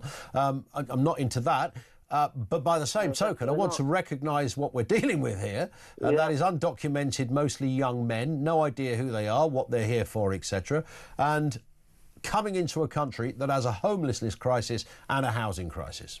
In France, they're in tent stuck. So do you know what I mean? Why are we putting them up in blinking hotels and giving them our houses? It's crazy, absolutely crazy. They'll be living round the corner soon, Nick. So you might be able to ask them. I love Rupert Lowe and I love everything that he is for. He's very much for British people and British values. Yeah. And I think that's what Keir Starmer couldn't run a bath, let alone a country, in my opinion.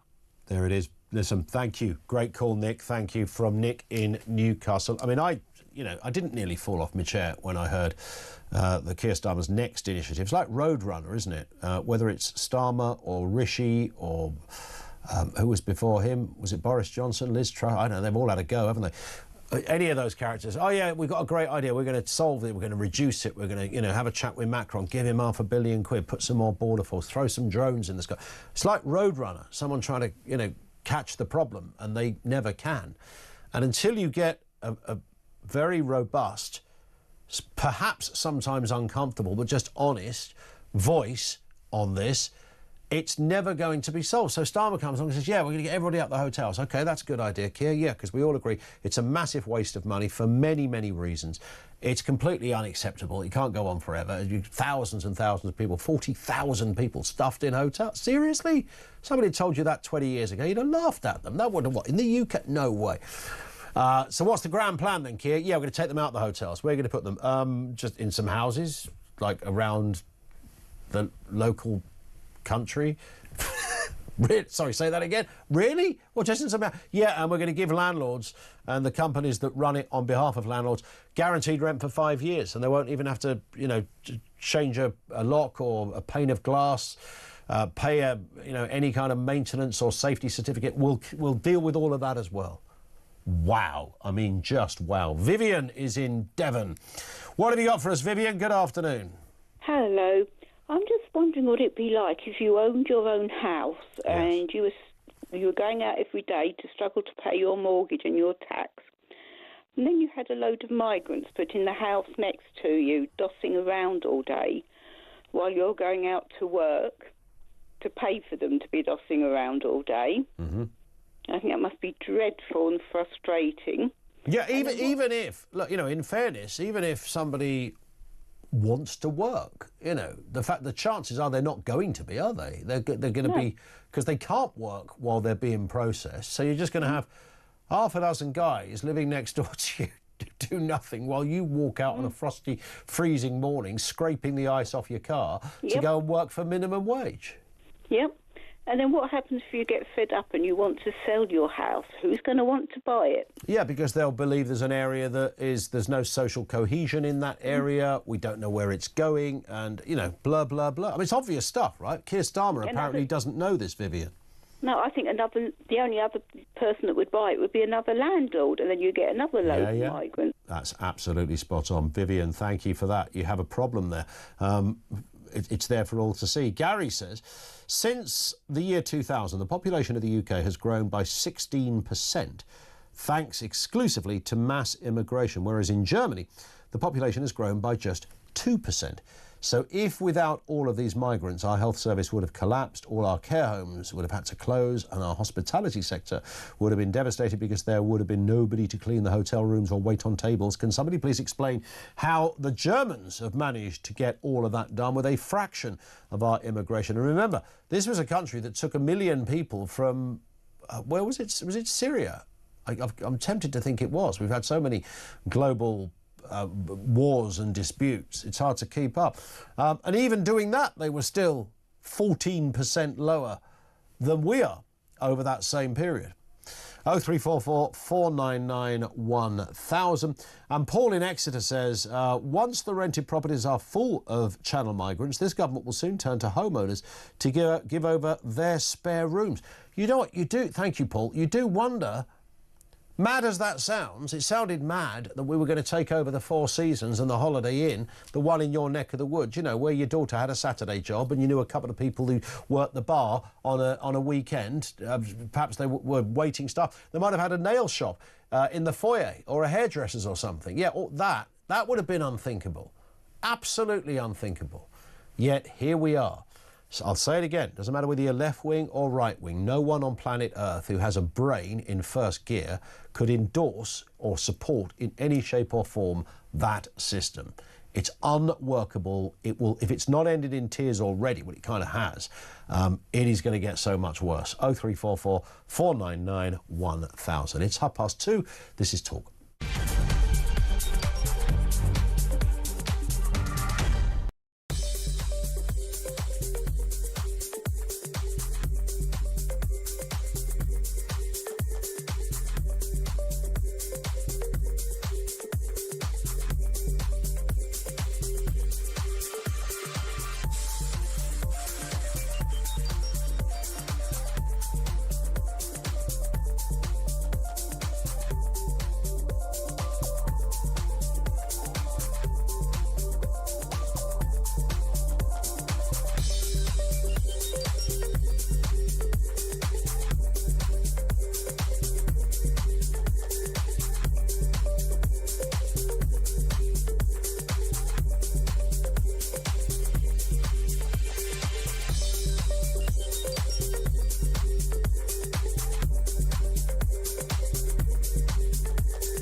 across the UK.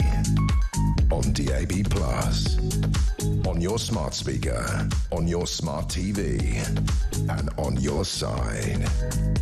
This is Talk. It is Talk.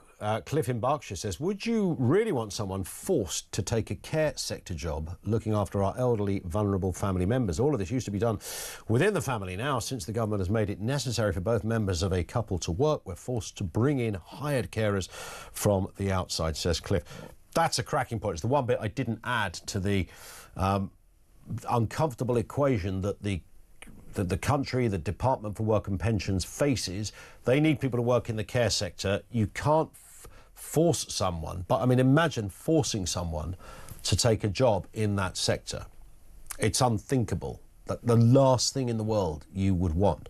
So they're stuffed. They're stuck because Indigenous Brits are not any longer applying for work in that world in the same numbers. That's the only conclusion I can extrapolate from the idea that you've got to go around planet Earth to find people to come to the UK to look after elderly people in a care setting. As Cliff said, by the way, once upon a time, it wasn't quite required as much. I mean, they've always been there, certain homes and institutions to help. But once in a while, you didn't have necessarily the need to do so because you could be looked after within the family. And that's increasingly challenging because everyone's got to go, even the kids are going to work these days. Let's move to this story. Interesting one. This defendants accused of violent crime and drug dealing will be among those to lose their automatic right to a jury trial under plans to clear the court backlog. The court's minister, Sarah Sackman-Casey, says the measure is designed to tackle the 80,000 cases waiting to be heard. Instead, medium-level offenders will go in front of a court with a judge and 2 magistrates. Let's speak with Luke Gittos, lawyer and writer. Afternoon to you, Luke. Hi, how are you? I'm all right. I'm kind of torn on this, and thank goodness for a legal brain like your own who can shine some light, because if anyone tells me we're doing away with the jury system, something that, you know, in its finest form is about the purest and most democratic way we've known or discovered over the years to do legal business, I start to get the EBGBs a bit and thinking, hang on a second, that doesn't sound like a good idea. I am aware also, having said that, there are some cases, I don't know, huge 3-year-long financial trials that probably should never be tried in front of 12 men who are, if they're not 12 men and women, if they're not asleep after day 3, I don't know what. So I'm not suggesting there isn't something to be looked at here, but on the face of it, should we be worried when a minister says we might get rid of juries in some cases, or is this the answer to the problems? We should be extremely worried from, firstly, a philosophical perspective. The jury trial is the last stopgap against tyranny. And time again, in my day-to-day practice, I see cases that I think, you know, these should never have been prosecuted in a million years because the evidence is too weak or the prosecution shouldn't have been considered to be in the public interest. And it's the jury that steps in, and always, consistently, the jury is the last measure of common sense that impacts on our justice system. And it's such an important safeguard. It's always been an important safeguard. From the days that, you know, citizens were tried by the king and the jury trial had to sort of force its way into history in, you know, the 15th and 16th centuries, you know, it's been a struggle to get members of the public into the courtroom. And over time, it's played a really important historical role. It was very key in, for example, ending slavery in the United States because jurors over there were reluctant to convict people of offences relating to saving slaves or letting slaves travel and things like that. So it's a hugely important part of our historical story. And so to threaten it in any way, I think, is a philosophical problem. But if I could just mention the practical problem as well. If you introduce a change like this, the only thing you'll do is create more prospect for appeals. So every conviction in one of these courts will be subject to some sort of appeal, where they will say that, you know, they haven't been fairly treated, and it will just shift the litigation to the courts above the Crown Courts. This will not solve the backlog. If anything, it will just make things worse. There are issues we need to talk about when it comes to the Crown Court backlog, and the first is thinking really about who we charge with offences. raising the bar as to what we think requires the involvement of the criminal courts. There are lots of offences that end up in our Crown courts that really should never be there. A lot of low-level offending, a lot of cases relating to drug use, for example, could be better handled by alternative systems. The answer is not to get rid of jury trials in what are serious cases. How would the minister kind of sell this, if you like? I mean, bearing in mind the minister concerned is also a lawyer, so you might think has some level of understanding of everything you've just said. I'm assuming their argument would be, no, if we do this properly, you will, our clients, the clients and offenders, however you want to describe people, will still get justice. It will just be served in a very different way. A judge and 2 magistrates can do what one assumes 12 women and men can do. Government after government try and dilute jury trials as a way of fixing problems within the justice system. We saw it previously, as you hinted at in your introduction, in relation to serious fraud offences. It was thought that cutting out juries in serious fraud cases would free up a lot of court time, because a lot of those longer trials would no longer need to happen in front of a jury. They could be done presumably faster in front of a judge, and that would free up more court time. So no doubt the way that they sell it is to say, a judge-led jury can happen quicker, it can be more efficient, there's not as much need to delay and to explain things in as much detail. The problem with that is that it's a recipe for injustice. The faster a trial is, most of the time, the more worried we should be, because justice really is held back when we try and rush it. It is a slow process, it is a forensic process, and it's one that requires a great deal of effort from both the prosecution and the defence. So I do think that the way that they will sell this is to say that practically there's no other way. The court backlog is a serious problem. You know, it's not uncommon to hear of cases now being listed for trial 2 years from when a defendant is first arrested. And that's obviously a serious problem, especially for the victims of these offences who have to wait so long to see justice done. But I don't think that we should surrender the jury trial in the name of pragmatism. I think there are other solutions, and I think they should be explored.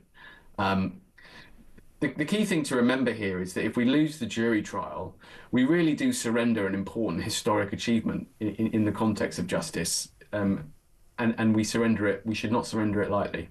Yeah.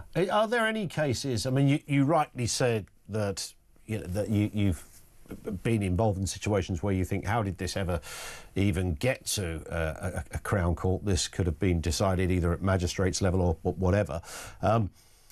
So, yeah, and we can all, even as a journalist sitting in a press gallery in courts over the years, observing literally the same thing without the legal brain, still being able to go, well, hang on a second, how is this even here? It's preposterous. And sometimes on a good case, a judge will come, as you all know, to the same conclusion as well, and be very vocal about that. But are there alternatives? Is there another way of doing law, Luke, that we haven't yet looked at, or that other countries are doing that does expedite the process? I think the first thing we need to do is change the way we think about the criminal justice system, and specifically what kind of cases are in the public interest to bring. The Crown Prosecution Service, when they're considering whether or not to bring a case, consider firstly whether there's enough evidence, and secondly whether it is in the public interest to prosecute. And I can tell you that second consideration is usually pretty nominal. It's usually, if a case has enough evidence, it will be taken to court, largely irrespective of any broader social considerations. I think there is an argument to say, for example, in cases involving speech and protest, do we really need to drag as many protesters and journalists or writers or people saying political things through the criminal courts? Probably not. Do we need to charge and bring to court every petty shoplifter who is driven by a drug dependency through the criminal courts? Probably not. The first thing I think we need to do is think about alternatives to criminal justice resolutions in a lot of these cases, so that the criminal justice system is just doing less. I think if you speak to a lot of lawyers, especially at the low levels of the criminal justice system, they'll tell you that quite a lot of their work is about social care and social work, trying to pick up people's lives that are very, very messy. And I think a lot of that could be done through alternative means. That's not easy and it's not complicated, but that is complicated. But I think the problem we have at the moment is the criminal justice system is just trying to do too much, and the number of prosecutions just needs to come down. And I think that will start to help with the backlog. And then perhaps there is some room to have more cases tried by magistrates rather than jury trials. But I don't think that's the main problem. I think the main problem here is too many cases coming to court, too many cases being prosecuted, and the criminal justice system trying to do too much. Yeah, and you're right. You mentioned, people who posted things online. That's a pretty hot subject at the moment. And whilst not defending anyone who said some pretty inflammatory things, I'm not suggesting people don't get any level of prosecution for that. The digital world is, no longer a side dish part of our lives. It's kind of central in so many ways, and it's legislated for, libel and areas such as in inflammatory language, etc. Can still count and should do. But the idea that you write something and get, 3 years in jail for it, and of course we can all find cases where someone who really did do some horrible damage didn't get that. I'd also apply it to, there's a Just Stop Oil protester serving 5 years for dangling off a gantry. Now, I'm not saying that was good. I'm not saying you shouldn't go to jail at all. But 5 years, for goodness sake, you can kind of get less for manslaughter, for goodness sake. So, we are in a peculiar time at the moment. I don't know whether courts are playing to a different kind of gallery. I don't know what's happening out there, Luke. I think the problem is multifaceted, but let's take, for example, drug offending. Drugs are responsible for a huge amount of the work that our criminal justice system does, both at the level of supply, so high-end supply, people selling very large amounts of Class A drugs, for example, right down to very low-level street dealing, and then also the offending related to drug use, so shoplifting and the violence that arises from drug crime. I do think that some of the experiments that the Americans have undertaken with drug courts, so specific courts that are set up to deal with drug-related offending, that are much more therapeutic in their outlook. They tend to treat defendants who are convicted of, for example, low-level offending, that it's proven to be connected to their drug taking, that the interventions that they make in those people's lives are far more therapeutic rather than punitive. And I think there is room to experiment with different kinds of court within our jurisdiction, courts which are set up to deal with particular problems. And the drug courts in America, I think, do present a real model for that. That could, for example, shift quite a lot of the work from our Crown courts, which are ideally set up to deal with contested cases, which are very, very serious, to a court which is perhaps more geared towards making sure that the person doesn't offend again and giving them the means and the resources to not offend again. I think those are the kind of things we could start looking at, and those things do exist elsewhere in the world. We might also think about processes of decriminalisation. Portugal experimented with decriminalising some drugs, and it seems to have an impact on the way that the criminal justice system operated over there. And so all of these things are worth exploring.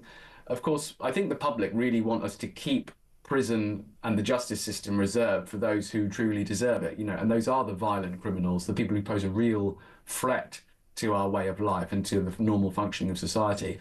I think the public understand that the criminal justice system needs to be able to deal with those people robustly, while also perhaps directing those people who could deal with who could work with a bit more therapeutic intervention. Perhaps they can be dealt with elsewhere. We will see. It'll be a bumpy ride either way, as we know. Luke, thank you for your time as ever. Luke Gittos, the lawyer and writer, thank you to him.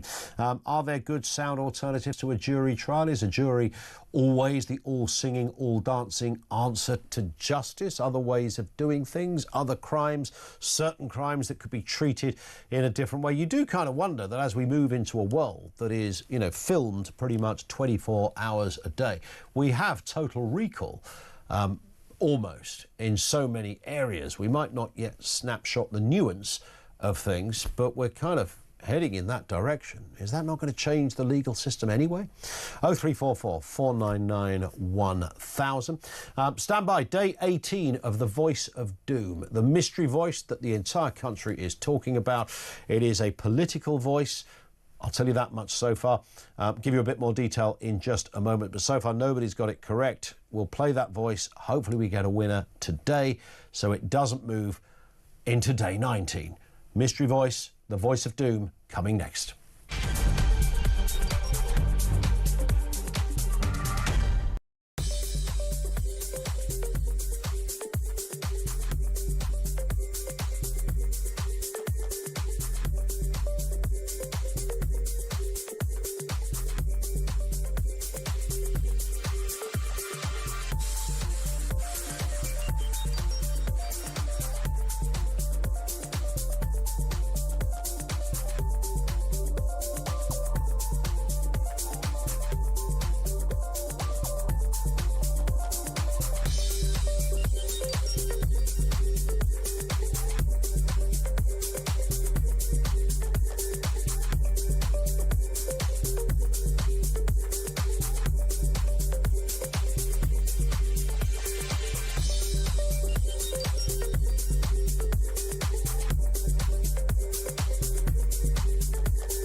The thing is, with testicular cancer, if it's caught early, it's very easy to cure it. But if you catch it too late, it's a very quick spreader, and then you can't be done as So many of them for delivering some very important public services, an important area of policy. Some of them, unfortunately, are responsible for funding the absolute guff.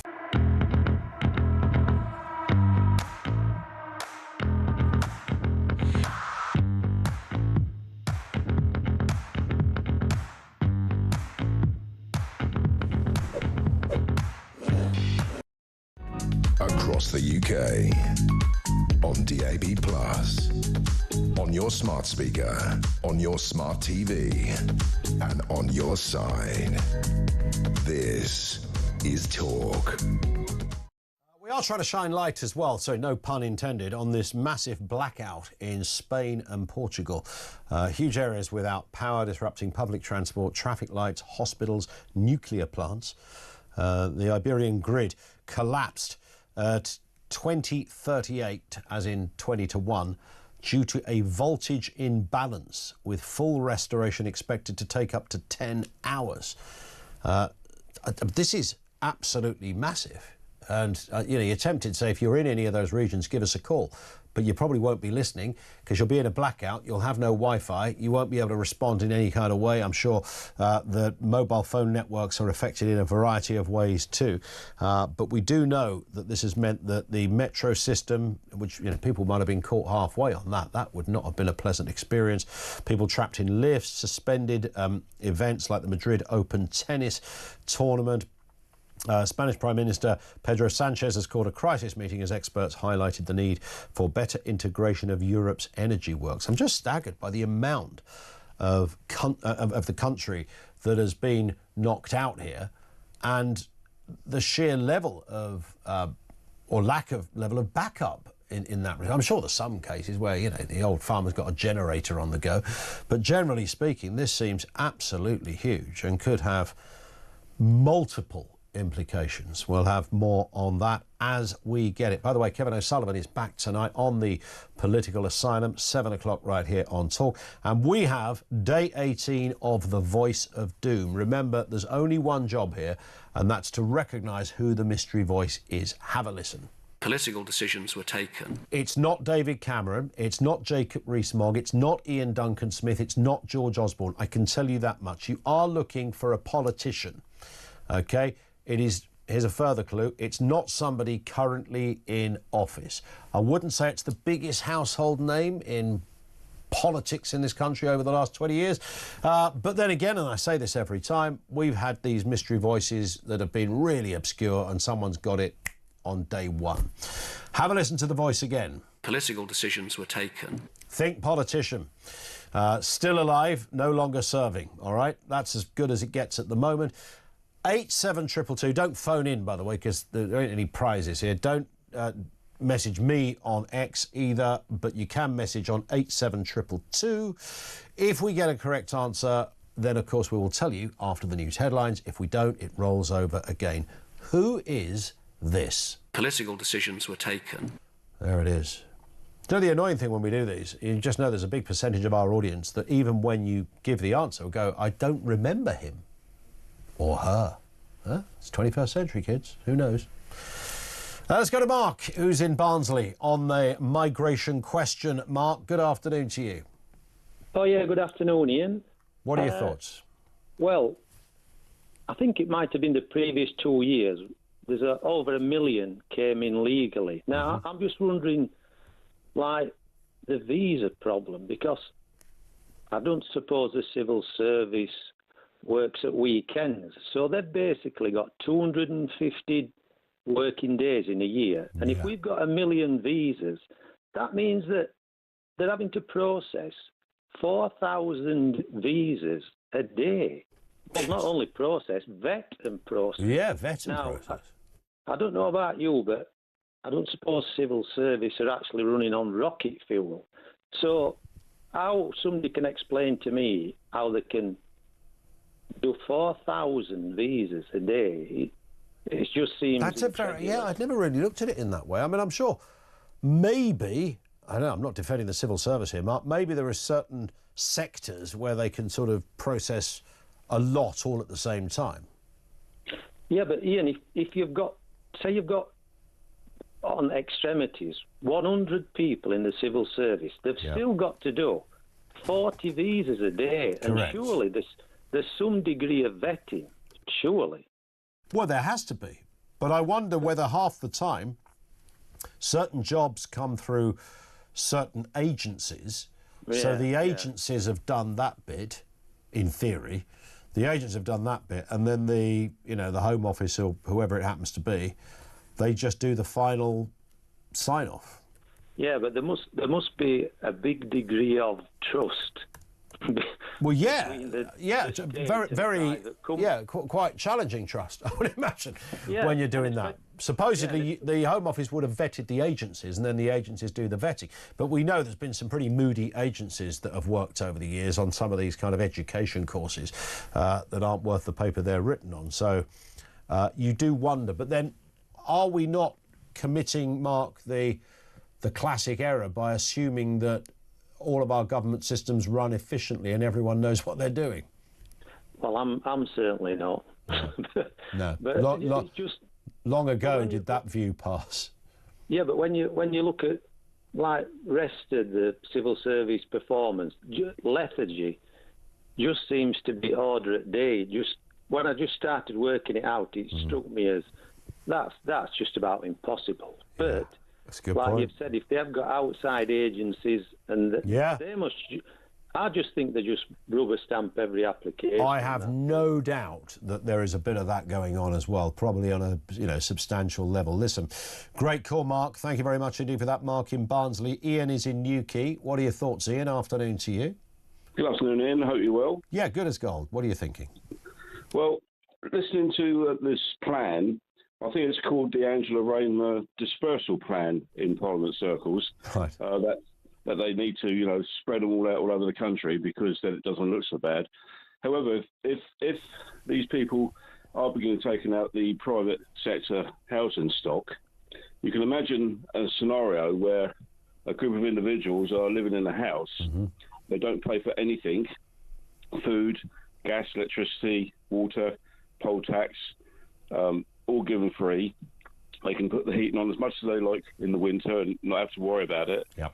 And yet the persons next door on either side, one may be a pensioner with no winter fuel allowance, freezing, and another couple with children on the other side may be missing out on meals because they can't afford to feed their kids.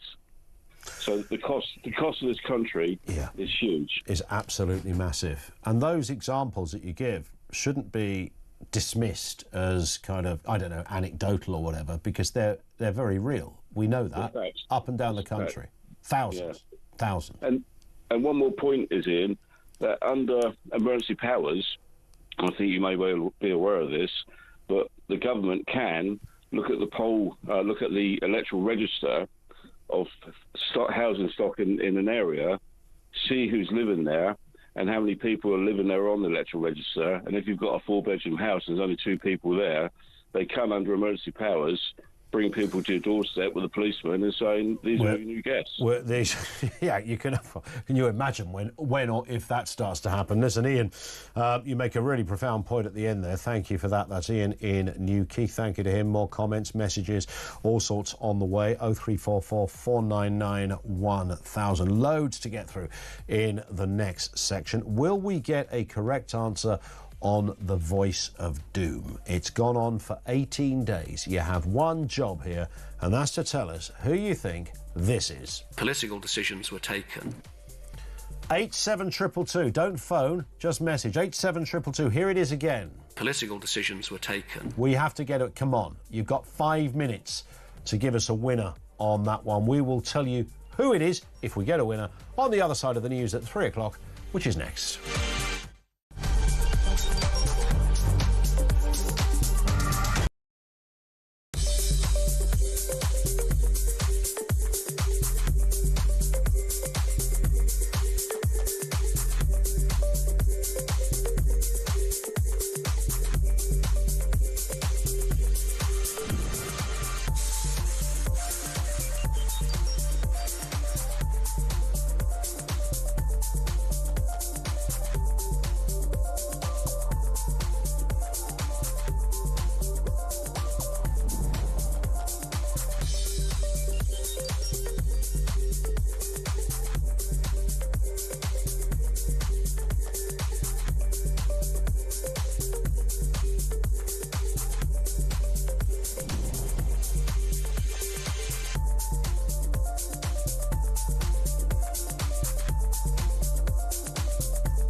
Across the UK, on DAB+, on your smart speaker, on your smart TV, and on your side.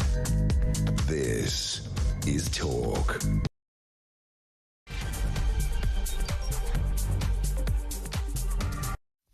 Welcome back to the home of Common Sense, 3 minutes after 3 o'clock. So, Keir Starmer set to unveil a major crackdown on migration. Nobody really takes that seriously when you read the sentence out loud, targeting graduate visa loopholes and tightening rules for foreign workers, because Labour has warned it's going to get its head kicked in, that's a quote, by reform at this week's local elections. They're upping their game, apparently. You're believing it? And how should we deal with legal migration? Also this afternoon, children who believe they are transgender will be tested for autism and ADHD on the NHS, with both conditions being linked by experts to gender dysphoria. As you would imagine, it's kind of divided the room somewhat. We'll take a look at that in just a couple of moments. And thousands of people are dying prematurely due to ultra-processed food. That could be ice cream, crisps, processed meat. All the stuff that tastes really nice, yeah? This is according to new research. We'll examine that one. What are the processed foods you need to avoid? Is it all of them or just some of them? Is it a moderation thing? What is going on? Details on the way. Everything you need to know, all the breaking news right here on Talk, 0344 499 1000. So, Voice of Doom. Have we got a winner? Remember, this is The Voice. Political decisions were taken. Who is that? As I said at the beginning, it's not David Cameron, it's not Jacob Rees-Mogg, it is not Ian Duncan Smith or George Osborne. There's some of the obvious ones. Nick Clegg's the other one that comes up. It's not him either. These were some of the guesses we got today. Stephen Crabb, David... I remember Stephen Crabb, wasn't he a Work and Pension Secretary for a bit? For about half an hour. Yeah. David Laws, who was a Lib Dem minister as well. Nick Clegg, no. David Liddington, Cecil Parkinson, David Miliband, it is not. Chris Patton, Ben Habib, no. Peter Bottomley, it is not. And it's not Seb Coe either. I did say you're looking for a politician. We haven't got a right answer. Day 19, it returns tomorrow at 2:45 on the programme. Imagine this goes on for day 157. We're still sitting here at the end of the year with the same voice. We'll bring it back at about 2:45 tomorrow. Will we eventually get a... Come on, someone's got to know it. Voice of Doom back tomorrow. Now, children who think they're transgender will now be tested for autism and ADHD on the NHS. As I mentioned, it comes after both conditions were linked by some experts to gender dysphoria. As part of new guidance, kids will be screened for neurodevelopmental conditions and asked about their mental health, relationships with their family and their sexual development. Let's speak to Debbie Hayton, journalist and author of Transsexual Apostate. Good afternoon to you, Debbie. Nice to have you with us again. Good morning. Good afternoon, Ian. A lot of people have said, well, you know, we could have told you this years ago that there is a potential connection here. I know I said at the beginning, but it does divide the room a little bit. What are your views on this? Well, the facts are the facts. In the Cass report, it was found that about 1/3 of children who presented themselves at the Tavistock Gender Clinic had autism or some other neurodivergent condition. So that was there and that was known, but there was an appalling lack of curiosity. Rather than say, is this just an outworking of the child's neurodiverse behaviour, neurodiverse condition, clinicians seem to think, well, it just means they're trans, and move forwards without asking the right questions. I mean, there's no other area, is there, of medicine where you would not... I mean, it's all about joining dots and making connections and scratching your head a little bit and going, well, there might be nothing in this, but if we've got over 1/3 of kids who have a very similar diagnosis in terms of neurodiversity, then it would be medically remiss, and some might say even criminal, not to look at that. But this is transgender medicine. In any other area of medicine, the clinician starts asking questions and thinking about the diagnosis. Yeah. In transgender medicine, you just take the patient's word for it. Yeah, I mean, I was just watching that Toxic Town programme on Netflix. You know, if suddenly a load of kids start getting born with deformities, there is a point that at some point you wonder, hang on, all within the same postcode, there must be something in the water. As it turns out, quite literally there was. So, you know, you make those connections, but just in this one area almost, Debbie, apparently no area of interest. Yeah, as I said, it's appalling that clinicians didn't ask the right questions. And in other aspects as well, apparently those children, around 2/3 of girls presenting at the clinic, of those who reported a sexual orientation, were same-sex attracted. All these facts were known, but none of them were investigated. Where did it... I've asked this question so many times. Where did this come from? Bearing in mind, this was not even a conversation about 25 minutes ago, it seems. And now, here we are in this kind of labyrinthine world of gender confusion. Can you spot how this began? I don't mean how transsexual people arrived. I'm just talking about almost the gender madness, because I think they are two slightly different things, and the kind of the gender warriors that have compounded it. What's behind that, as far as you can ascertain? Well, it's been quite puzzling, hasn't it? For years, middle-aged men have turned up at gender clinics and said they want a sex change. That's been known. But suddenly, around 15 years ago, a lot of young people started turning up. Numbers presenting themselves at the Tavistock paediatric gender clinic just mushroomed year on year, huge increases. And rather than say what's happening here, is there a social contagion? Is this children who are just confused about growing up? Children who perhaps don't want to grow up? Yeah. Rather than ask those questions, they seem to suggest, oh, if middle-aged men are worried about, think they've been born in the wrong body, then these children have been born in the wrong body. And almost that they applied, the same condition to a completely different group of people. Debbie, while you're with us, it's worth asking, what is your was your response, still is your response to that Supreme Court judgment the other day? Because all of these are relevant factors in the wider debate that we're having in this kind of fog of madness we seem to be in.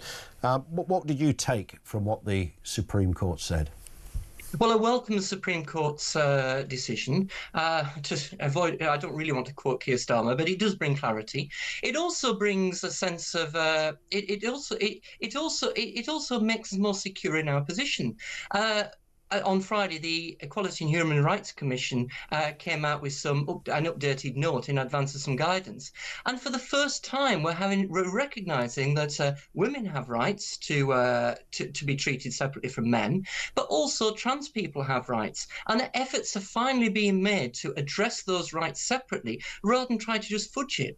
For too long, women have just been told to budge up and make room. That's never been acceptable. And hopefully now we can move forward and find solutions which are acceptable to everybody. Have you found yourself on the receiving end of some pretty robust hate as a result of your views? I mean, you speak from a transsexual perspective, but, perhaps from a different page. I mean, I hear yourself, I hear Blair White, a name I'm sure you're familiar with, making similar arguments and points, along with like J.K. Rowling and the like.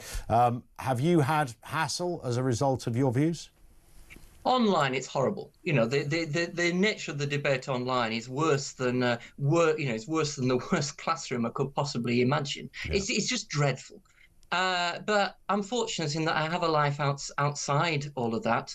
I spend my days teaching children. I in real life, nobody really cares. But for years, I've made it clear I don't want to impinge on anybody else's rights. I have a role to play in society, quite independently of the fact that I'm transsexual, and people respect me for that. And I don't think they're really bothered about the fact that I'm transsexual. So real life is a breath of fresh air. I just think the nature of the debate on social media is the problem. Yeah, I mean, social media is a flipping cesspit, right? I mean, it is just an absolute crime scene over there. And I don't imagine it's going to get any better. Listen, Debbie, it's always good to get your view on these things. Thank you, Debbie Hayton, journalist and author of Transsexual Apostate.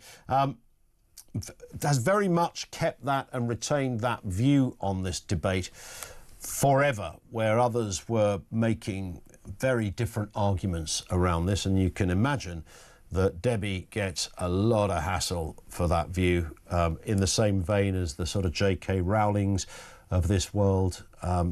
J.K. Rowling has just been supreme and has also become I've noticed, very amusing in her responses now. It's kind of gone quite comedic and beautifully crafted Twitter responses to the half-witted fraternity who seem either unable, incapable, I don't know what, impenetrable, all of those things, to basic logic, basic common sense, facts of life, reality. And these so often, and this has been the problem, it is not transgender people. It's the gender warriors that have been the problem here, who are often just blokes who want to tell a woman what space they should be okay with, and that it's acceptable for them to change in the same room as them.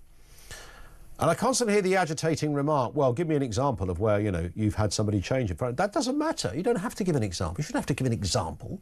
Say, well, I'm a woman. I have to give you an example now. Man, do I?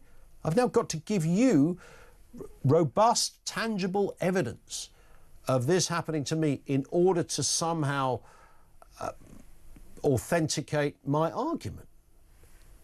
What are you, some kind of pervo? What's up with you, man? I have to give you, a woman, have to give you, a bloke, anecdotal, personal evidence of a man standing in front of me with his penis out in a changing room. Otherwise, my argument is crushed because you, as a man, are saying that is the case to me as a woman. I mean, that's how utterly bonkers, and bonkers cheapens it, really. It's flipping sinister. This whole debate, this argument is. It is Nutsville on acid, I'm telling you. 0344 499 1000. Let's talk to Andrew, who's in Madrid in Spain, where we were talking earlier about the blackouts and goodness knows what's going on. Andrew, good afternoon to you. Good afternoon, Ian. How you doing? I'm good, thanks. Nice to have you with us. Do you work in Madrid, holiday in Madrid, live there? What's the deal? I live in Madrid. I'm not actually in Madrid at the moment, fortunately, because it's blacked out. Chaotic, I believe. Yeah, I've spoken to my son there. It's now the supermarkets are closed. So you cut. Ironically, your line cut out then for a second. So what's your son telling you? What is happening there? How bad is it? Any further details? Well, there's just everything's shut. The petrol stations are down. They're closed. The supermarkets are closed. The bars are open if you've got cash. Yeah. But you know, we've got friends there that are stuck in lifts. People can't get away from the office. They're being advised to stay in the office because the roads and the motorways are just gridlocked.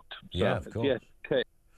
It seems extraordinary, Andrew, doesn't it, that there's a system that can cause that amount of chaos. You tend to think that there's not one big system, there's lots of little ones that, to a degree at least, work independently. You wouldn't imagine that if the generator at the government building went down, that would also mean that the petrol pump on the forecourt stops working. Well, I mean...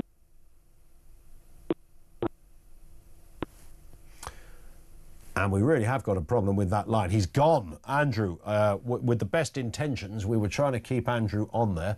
And his son is in Madrid. Ironically, he's not there at the moment, but we still had a communication problem. Ian is down in London. Ian, what have you got for us? Back on the issue of immigration. Well, I just find it quite amusing, actually, that the guy that ran Heathrow Airport has now buggered off to Spain to sort it out there. He's the man who went to bed. Yeah, he's the one that went to bed, and now he's in charge of the whole Spain electricity. It's funny because I did have a text from a friend. He said, "Don't be surprised you don't hear from him." Anyway, back to immigration. Yes. Isn't it absolutely incredible? All these sort of like do-gooders that were slagging off like everything, that sort of slag off everything with Israel and all that, and the pro-Palestinian. Not a word about this business with housing the immigrants. Not a word. If it had been the Conservatives doing this, I'll tell you something, our ears would be burning. Yeah, 100%. They would absolutely screaming out the window. 100%. And I just wonder how many of them have also sort of like thinking, oh, I've got a few properties. I've got some friends that we can put up. It is absolutely... I've got friends that are letting places, and I've got another friend who's got a place. I said, you know, you could have a flat let for the next 5 years. It might be that within a year the whole system has stopped, but for 5 years, there's a contract, you will be paid. Yeah. It could be absolutely empty for 4 years, and you get full money for it. Yeah. Because it is... I mean, when we use that word scandal, which we use, you know, every now and again just to kind of articulate a broader point, I mean, that is a scandal, though, isn't it? Because this is ultimately taxpayers' money. Well, they'd be better off, not being funny. I worked in the solar industry when they were doing the feed-in tariff and putting on the panels onto the roofs. They'd be better off to start doing that again. At least it's helping the country. This is not helping the country. Not a single bit. It's causing and compounding and retaining a problem. Ian, great call. Thank you for that. One from Mark in West Sussex this afternoon. Ian, the Magna Carta includes a clause that ensures no free man is to be arrested, imprisoned or destroyed except by lawful judgment of his peers. That is what a jury is for. It's a good point. Joanna in Salisbury says, we saw after the riots what happened without juries when Lucy Connolly went to jail. It's only one step short of returning to witch dipping, according to what judge you get. Although, and I don't say this with any sympathy for those responsible for that particular case, she pleaded guilty, so that would be the defining difference. And if you plead guilty you're not going to find yourself going through a trial by jury. Now, whether people should have pleaded guilty, pleaded guilty, a lot of people did during that time. And you can writing stupid stuff on social media is not a criminal offence. I do understand, and I totally get it, that if you write insightful, hateful, I think it was inciting racial hatred, wasn't it, that she was in the dock for. I'm not suggesting it goes unpunished. I'm not suggesting that you don't, at some level, pay the price. I think with a case like that, bearing in mind that you had a certain profile, or your husband did, I think the humiliation factor is pretty darn big anyway. I just don't know whether the best use of our time and the best example of justice is 3 years in jail. And in fairness, before anybody thinks, oh, that's just a sort of a right-wing view, I'm not absolutely sure that the fellow who run Just Stop Oil should have got 5 years for sitting on a gantry, as much as a monumental pain in the backside he was. And there were certain dangers to what he did, but there were certain dangers to what other people did when they wrote stuff on social media. All of these things, I don't think prison is necessarily the answer. I'm not purporting I've got the answer, but 3 years, 5 years, these kind of things, particularly when you see, and I know it's not connected and it's not always helpful to join the dots like this, but you can't help yourself when you see people who've been done for downloading horrendous child pornography not even getting a custodial sentence. You see people who've been horrendously violent towards their partner not getting a custodial sentence. You see people who commit manslaughter and get a custodial sentence that is less than that. Horrendous acts of violence, less than that. Habitual shoplifters, knife carriers, less than that. And whilst I know we've always had this, forever of doing this job in over 2 decades, I've always had these cases where, why is it that a guy in Cleethorpes got this for that and a fella in Bromley got that for... We've always had them, different judges, different reasons, different times. However, let's just take the case itself. How can that ever be possible? 0344 499 1000.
Now imagine that the Conservatives, as is probable, are your only option for getting into power, right? They're there, they've got enough councillors along with you.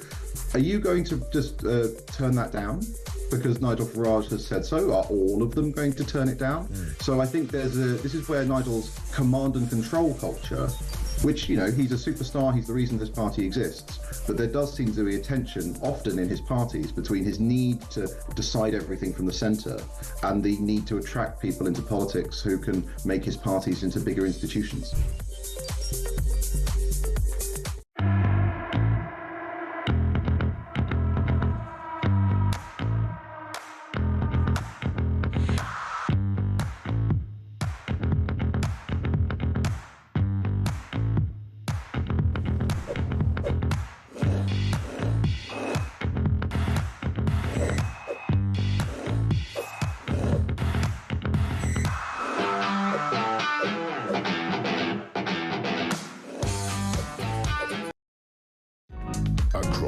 UK.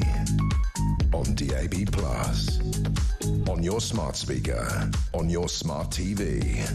And on your side. This is Talk.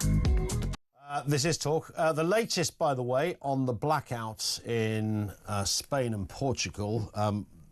Portugal's national grid operator, REN, has blamed a rare atmospheric phenomenon for the major power cuts across Portugal, Spain and parts of France. Didn't realise that. REN say extreme temperatures swings disrupted high voltage lines in Spain, knocking the European power network out of sync. Out of sync, that kind of does sort of slightly undersell it, doesn't it? It's a little bit out of sync. Yeah, the countries have stopped. It warns it could take up for a week for the system to fully recover. Goodness me. And we are talking about people who are still stuck in lifts and on underground trains and horrible stuff like that nobody wants to think about. Plus the shops can't open, the cash machines can't work, the supermarkets will be closed. This is not everywhere, but it is substantial in terms of the area that it covers. 24 minutes after 3 o'clock. Let's get a word from Grace down in London on that connection between trans or the gender dysphoria issue and autism. Grace, good afternoon to you. Good afternoon.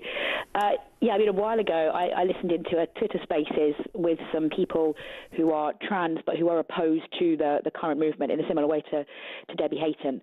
And one person said that they think there's a conspiracy to try and stop trans young people from ultimately being able to pass on their genes. Someone wants to stop autistic people from having children in the future, and that's why young people are being nudged towards being on hormone blockers and ultimately being sterilised, which is not a conspiracy theory that I necessarily subscribe to, but I thought it was fascinating. Yeah, it's a bit wacky, isn't it, that one? But I can totally imagine on social media someone saying that. Yeah, I mean, I've been a bit bemused by it because I was diagnosed as being on the autistic spectrum nearly 20 years ago, before it was quite so common as it is now to be diagnosed, when I was 13. And I've always felt really strongly, I am a woman, I am female, you know, this is what I was born as, this is how things are. And we have very black and white thinking. So I've been a bit bemused by why it is that other autistic people would feel so differently. But I think it must be partly that maybe even more so than neurotypical people, that is people who aren't autistic, more so than neurotypical people, we are looking for a sense of identity and also for a sense of community. When I was diagnosed as being on the autistic spectrum, I was being taken to church by my parents. I didn't at that point really believe in God. I came to believe later when I saw that there's good evidence to believe in God. But being part of that church community meant that even though I was really socially awkward and didn't have friends, at least I felt that I was part of a community. And then when I did come to believe in God later, that gave me some kind of feeling that I'm part of something bigger. Yeah. Whereas I think that maybe for some other people who are autistic, if they're lacking the social connections that other young people have, maybe they really want to feel like they're part of a community. And the whole online trans thing, I think, where young people are made to feel like they're part of a group and they've got all these friends because they share this gender thing, they're really in need of a social network and connections, and maybe that's why they're more susceptible. And it's really upsetting to see, because I'm so concerned about young people who are obviously being taken advantage of and ultimately being physically hurt. I mean, I ended up with an eating disorder, so clearly we are, to some people on the autistic spectrum, are prone to having issues with our bodies in some ways, although an eating disorder is different from being trans in many ways, but there are some overlaps. We're not necessarily good at coping with various aspects of existing in our world, and I'm really grateful that amidst my difficulties I've come to have a relationship with God, and that's helped me to feel a bit better about who I am. But if you don't have a sense of identity, maybe you look for it in the wrong places. What are your greatest challenges, Grace, yourself? What's the point in the day, or the point as you kind of go about your week where you think, I can't handle this, or this is like incredibly difficult? Well, I don't know how much to talk about myself, because I worry that if I talk too much about myself, people will just think that I'm... No one's going to think you're bonkers, if that's what you're saying. Oh, I am bonkers. We're all bonkers, Grace, right? we're all there a little bit, nudging on that spectrum, just not as not with the same levels of difficulties as many others. I think to some extent I have learned a little bit about social interaction, not enough, but a little bit. However, I can obviously ramble too much about myself, and I'm not very good at understanding how other people feel. It's as though people who aren't autistic have some kind of sixth sense about other people's emotions, and I just don't have that. And I really care about other people's emotions, and I really want to be a positive force in the world, but it's like I'm clueless about how other people are feeling. And because we also have kind of repetitive and compulsive thinking, the biochemistry is a bit similar to OCD. We have kind of routines and habits and patterns, and we feel like I must do this thing in this way, in this order. Even if it's really irrational, we kind of can't escape feeling that we have to do things in that way. And for me, that's been connected to the eating disorder. And so while I'm okay now, I'm not really better from the eating disorder, and that's impacting my life in various ways. Got it. But I've got so many things to be grateful for, so I'm really grateful. But so you couldn't, I'm genuinely interested in, so you couldn't just like go to the pub and sit and have a chat with 8 people around a table? No. Well, I don't know why I would. No, that's not something I've ever done.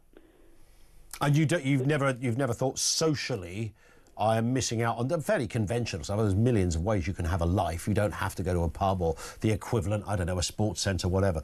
You don't sense that the lack of socialisation, which I know you've alluded to before, is a big factor in development or a lack of development?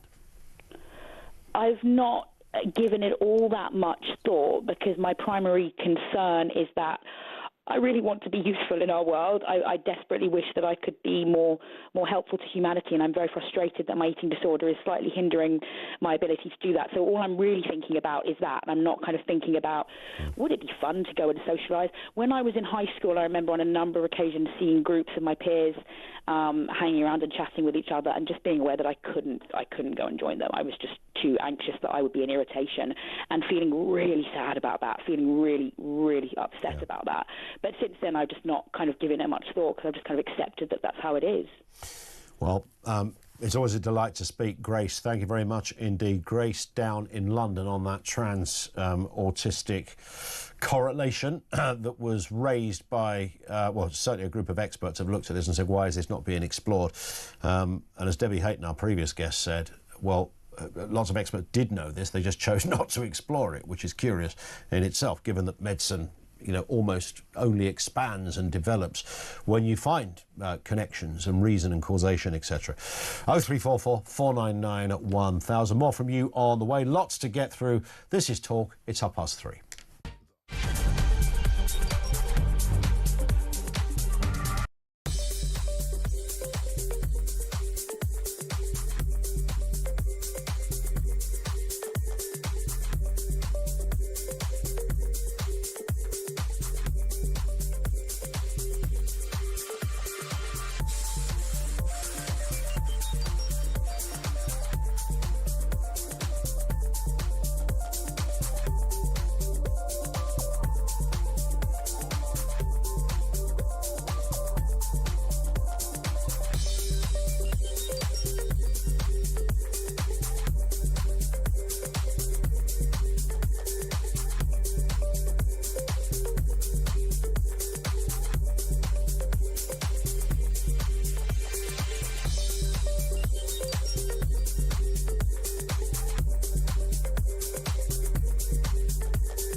across the UK.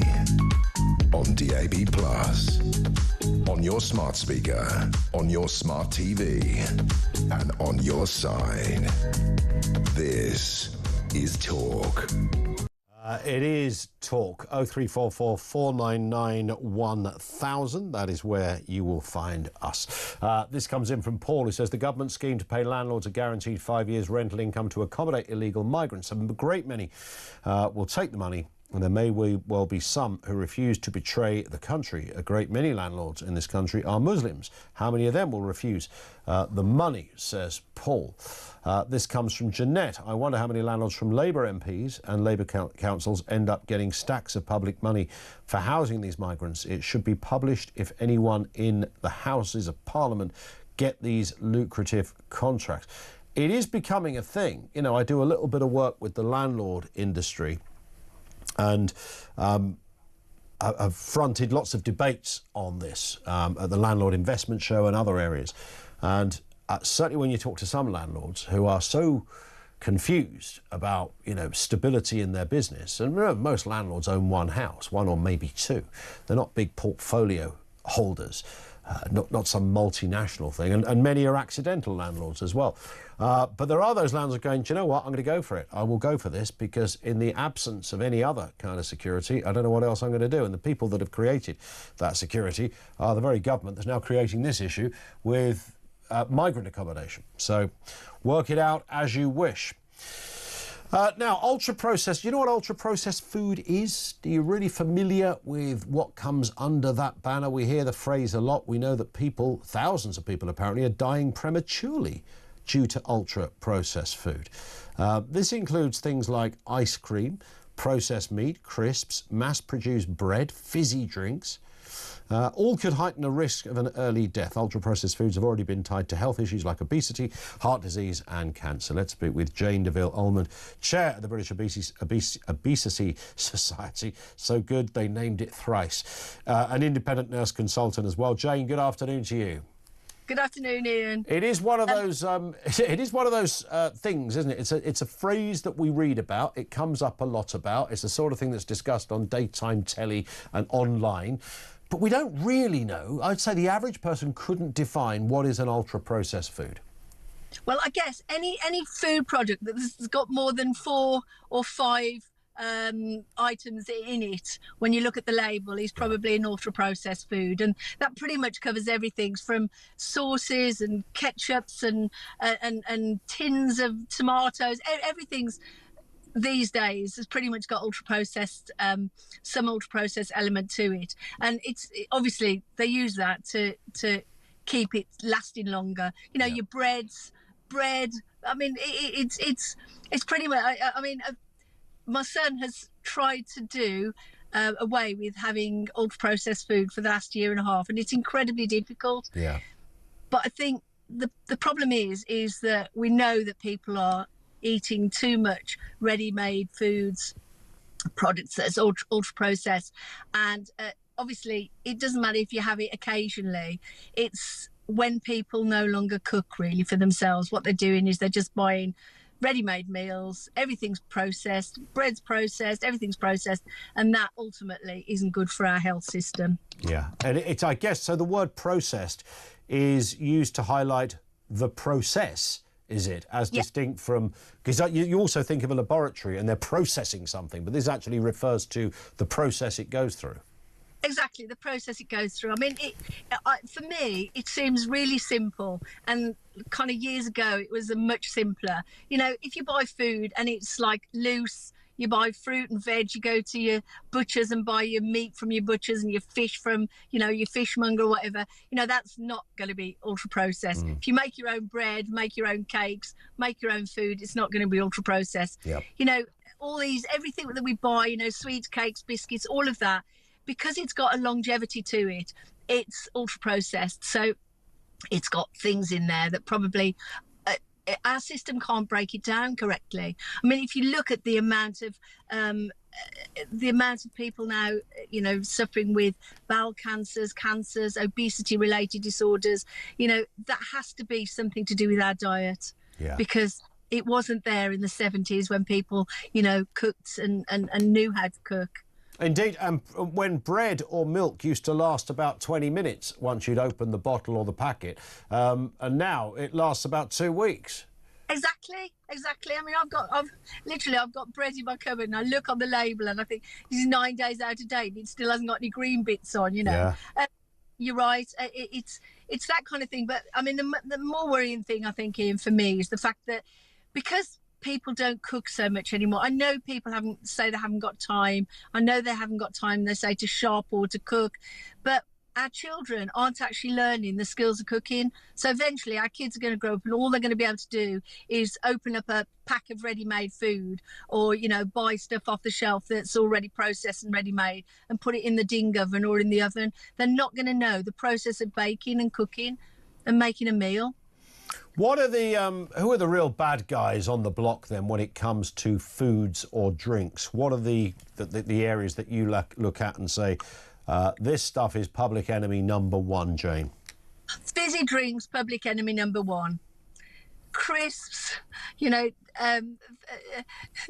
crisps, sweets, biscuits, cakes. All the good stuff. All the stuff that everyone loves. Of course, it's not that you've got to stop taking this and eating this. It's about how often you do it. If you ask yourself this question, how often do you cook your meal from fresh? If it's never, then you're in danger of being in trouble. You know, if it's 5 times a week and a couple of times a week you have processed food, you find it's when it becomes a normal part of our everyday life, that every single day you're getting a meal that's been made by someone else. You've got no idea what's in it, and you're putting it in the oven and eating it, and then followed by some more rubbish that's ultra processed. If you do that every single day of your life, then you are likely to end up in trouble when you get a bit older. Yeah. Health-wise. Even is pasta in the list of bad stuff? Well, again, there's good pastas and bad pastas. I mean, if you buy pasta, the other thing is, people they give themselves too big a portions. Pasta, you should have a handful, no more than a handful of pasta, and then bulk the rest out with, vegetables, meat, fish, vegetables. We don't do that. We eat half a packet of pasta each, and of course then there are good pastas and bad pastas. Sure. There are some that have probably been through an ultra processing program, and there are others that are less processed. In terms of, is anyone listening to this? Because you might think in any other world, Jane, somebody in the government would go, oh my, this is a national emergency. We've got to ban all this stuff, or certainly find a way of curtailing it. Doesn't ever seem to come to much. Do you know what? I mean, I've been working in this area now for nearly 30 years. We've had so many governments come in and out and come up with we're going to do this, we're going to do that. But actually, in the last 30 years, people have got bigger, we've got poorer health, and I think we have the highest amount of ultra-processed foods sold in this country than anywhere else in the world. I think even to America. I mean, in Europe, it's much more difficult to find rows and rows and rows of processed foods like it is in the UK in our supermarkets. Funny times. Well, not so funny, really. Jane, thank you as ever. Great to have you on again. Jane DeVille-Almond, Chair of the British Obesity Society, also an independent nurse consultant as well. It's one of those crazy things, isn't it? We all know the problem.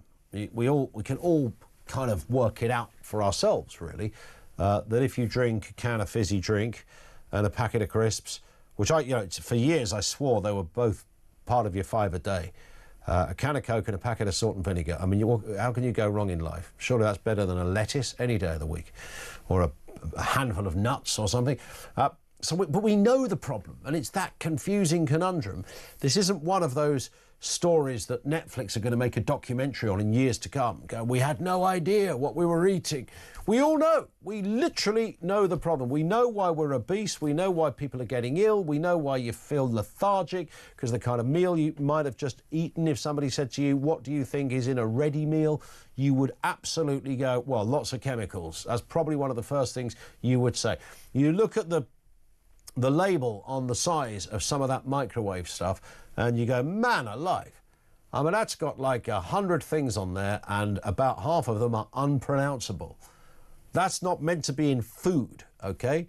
That could be in a chemical that you're going to use in a laboratory, but not food? Why has it got that? Why has it got unpronounceable things in my grub? It's meant to be a chili con carne. Very simple process, you might think. Apparently not. So we're aware of it. We know the problems. We even know the solutions. And that's what I think marks out this whole, well, obesity is just one of the problems. It could be far worse. We could be talking heart disease or cancer. We know the problem and we know the answer. And that's slightly mad, right?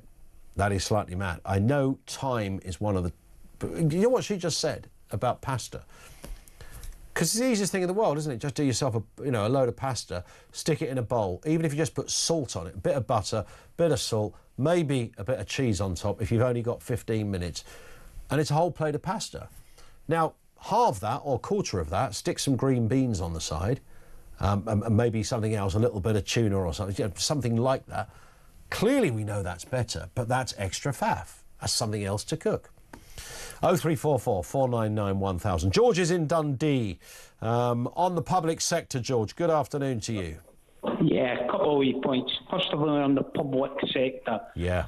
These people, honestly, no amount of money seems to satisfy them.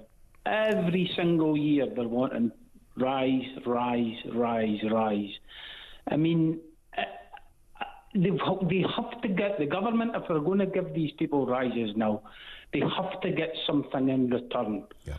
And one of the things I'd be looking to reduce is stopping the contribution that the taxpayer makes to these pension schemes, because it is unaffordable now, and it's certainly going to be unaffordable moving into the future. It cannot go on. You're on about the public sector pensions?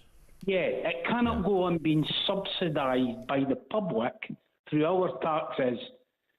I mean, they are getting a far bigger pension than what they should get for what they're paying in. Do you think, I mean, you raise an interesting point about pensions, George. Do you think the whole world of pensions is going to, I don't want to say come unstuck, but years ago, only some people had pensions, mainly in the private sector.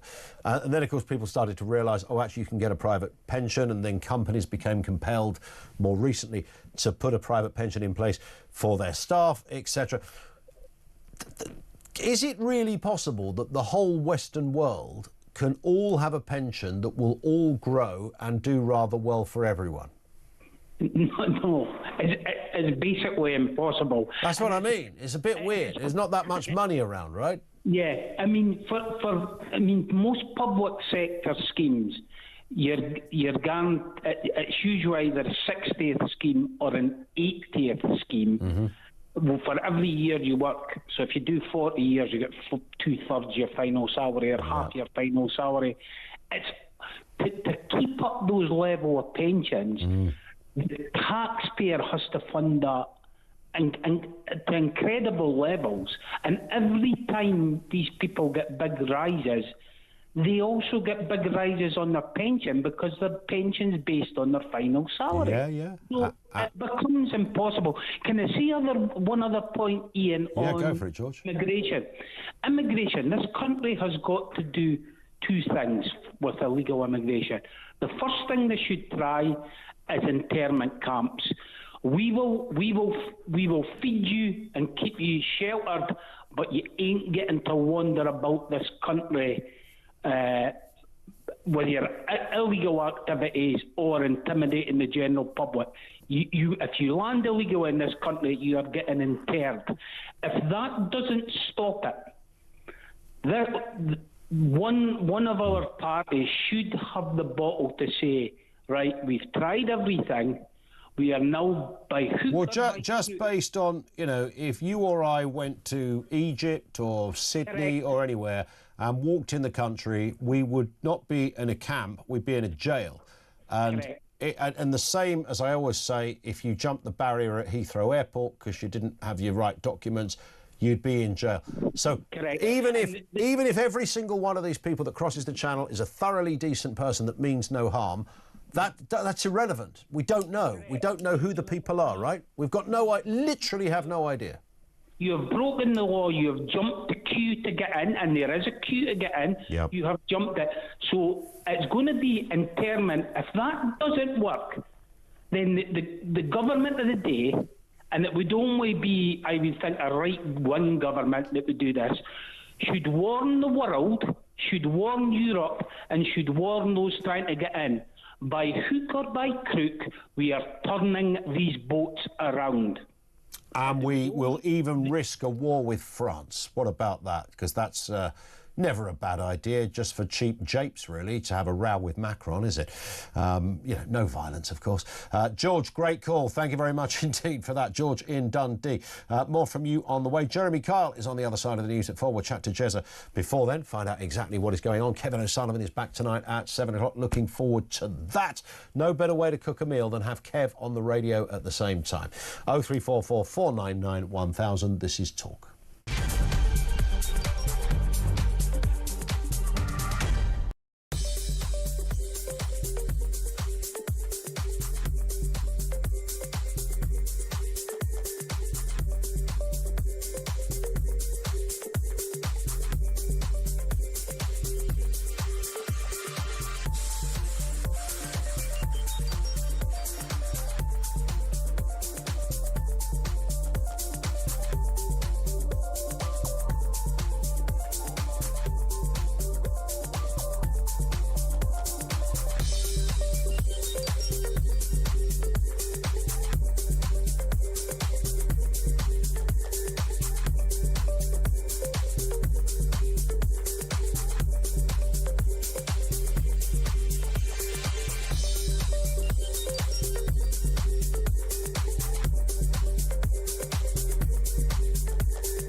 Now imagine that the Conservatives, as is probable, are your only option for getting into power, right? They're there, they've got enough councillors along with you.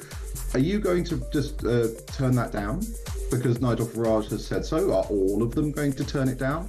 So I think this is where Nigel's command and control culture, which, you know, he's a superstar, he's the reason this party exists, but there does seem to be a tension often in his parties between his need to decide everything from the centre and the need to attract people into politics who can make his parties into bigger institutions.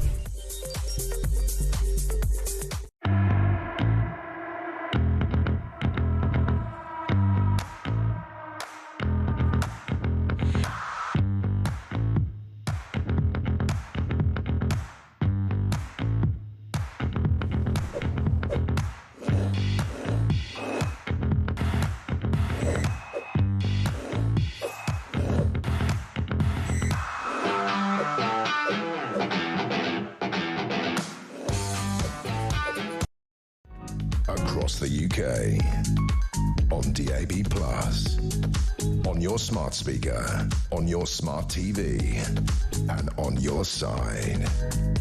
This is Talk. It is Talk. Let's find out a little more about what is happening. Spain, Portugal, parts of France as well have an outage, the mother of all outages when it comes to electricity. Kevin is in Valencia. Kev, good afternoon to you. I understand you only arrived today. Yeah, hi Ian. I arrived at about 12 this morning, so for about the last 5 hours I've been stuck in Valencia airport. I tried to get a metro, I sat in the metro, and thankfully, if it had been 5 minutes earlier, I would have been stuck in the tunnel. I was waiting for the metro to leave the station, the lights went out, Wow. The lights went on, the lights went out, and then someone came and told us there was a power outage and we had to leave. And then I tried to get a bus, but I was told the traffic signals are all down in Valencia, so driving seems actually quite hazardous. And then my husband said he was able to pick me up. It's like an hour's drive. He didn't have enough petrol, and I'm told the kind of petrol stations are closed as well. This is like a sitcom gone wrong, isn't it? Yeah. So I think I'm relatively lucky in this situation. The airport's got generators. I'm sat outside the toilets, and there's plug sockets, and there's food available. But there's lots of really, ranging from very stressful to outright dangerous situations across the city of people dealing with this. Yeah. And the emergency service folks are doing, amazing work, as they always do, to try and ensure that people have what they need and deal with this very, very frightening crisis. Is there a bar? I haven't found a bar just yet. I think give it another kind of cut. If I'm still another 3 hours, I might be getting to that kind of... I know that's the obvious answer to everybody's problems. But there is, as you rightly say, had you jumped on the metro, that would have been a horrendous experience for anybody. I don't think I could have handled that, being stuck under there. There's footage floating about on social media of people being led through the tunnels to be evacuated from the metro. And I think that would have been absolutely terrifying to go through. 100%. I guess, is it too early for anyone to give information, or have you heard the word on the street, Kevin, as to when this might come to some kind of conclusion? I've been seeing some speculation from the energy minister so far. What I've been reading on Twitter from people who are experts in grids, is that power outages are almost 99% of the time around transmission. So I think this is like a real wake-up call for governments, here in the UK, that we need to be investing in updating and modernizing our energy infrastructure. And I think the good news is that's about kind of creating really great jobs in overseeing the grid, and also making sure we have enough renewables to kind of keep it going, because we know that the most stable and secure energy system is one that's kind of diversified and powered by flexible wind power. It's interesting, isn't it, that I reckon if you speak to lots of people off the record who are involved in running, entire towns or whatever, they would probably say people would never believe how we run this thing, because it's software from Windows 95, it's technology from the 1980s. I reckon there's a lot of places that are still decades away, or working decades back. Well, if there's one thing from this is clearly incredibly important, vital public infrastructure, and we should never skimp and save when we're investing in vitally important public infrastructure, and do what we need to take that these systems are really kind of robust, and if things do go wrong, we can address them really quickly. Yeah, well, we can laugh about, whether there's a bar open or not, but I bet you're not laughing if you're in a hospital attached to a machine that requires electricity, I can't believe the scale of what kind of some people will be going through, and I'm sure the hospital generators are kicking in. I'm sure there's very dedicated staff, public healthcare workers who are kind of doubling down on their shifts to look after people, but there's just going to be terrifying stories from across Spain of how people are dealing with this now. Indeed. Well, listen, Kevin, stay safe. I hope you manage to get to where you meant to be and enjoy the time there eventually in Valencia. But there it is. He's stuck at the airport and ain't going anywhere anytime soon. This is Kevin in Portsmouth on that issue of blackouts. You work in the communication field. Is that right, Kevin? I'm a communications volunteer with an national organisation called RayNet. Okay. And our job is basically to provide comms when everything else doesn't work. Now, my absolute horror is what's happened in Spain and Portugal, because we are utterly reliant on web-based, computer-based, that electronic, etc., based everything. And if the lights go out, everything stops. Of course. Some places have got generators, some haven't. We're lucky in our headquarters we have a generator. On the other hand, we don't know what state the fuel's in, because we can't get anybody to help us to check it, filter it, and generally prepare it. Of course. We're trying to put in a Wi-Fi network around Hampshire on 5 gigs. And again, now we haven't got any money. We're skinned. You can pay for it. Oh, cheers. Yes. Really no thought has been given to any sort of widespread blackout. Now, that could either be caused by hacking, could be caused by terrorism, could be caused by all sorts of things.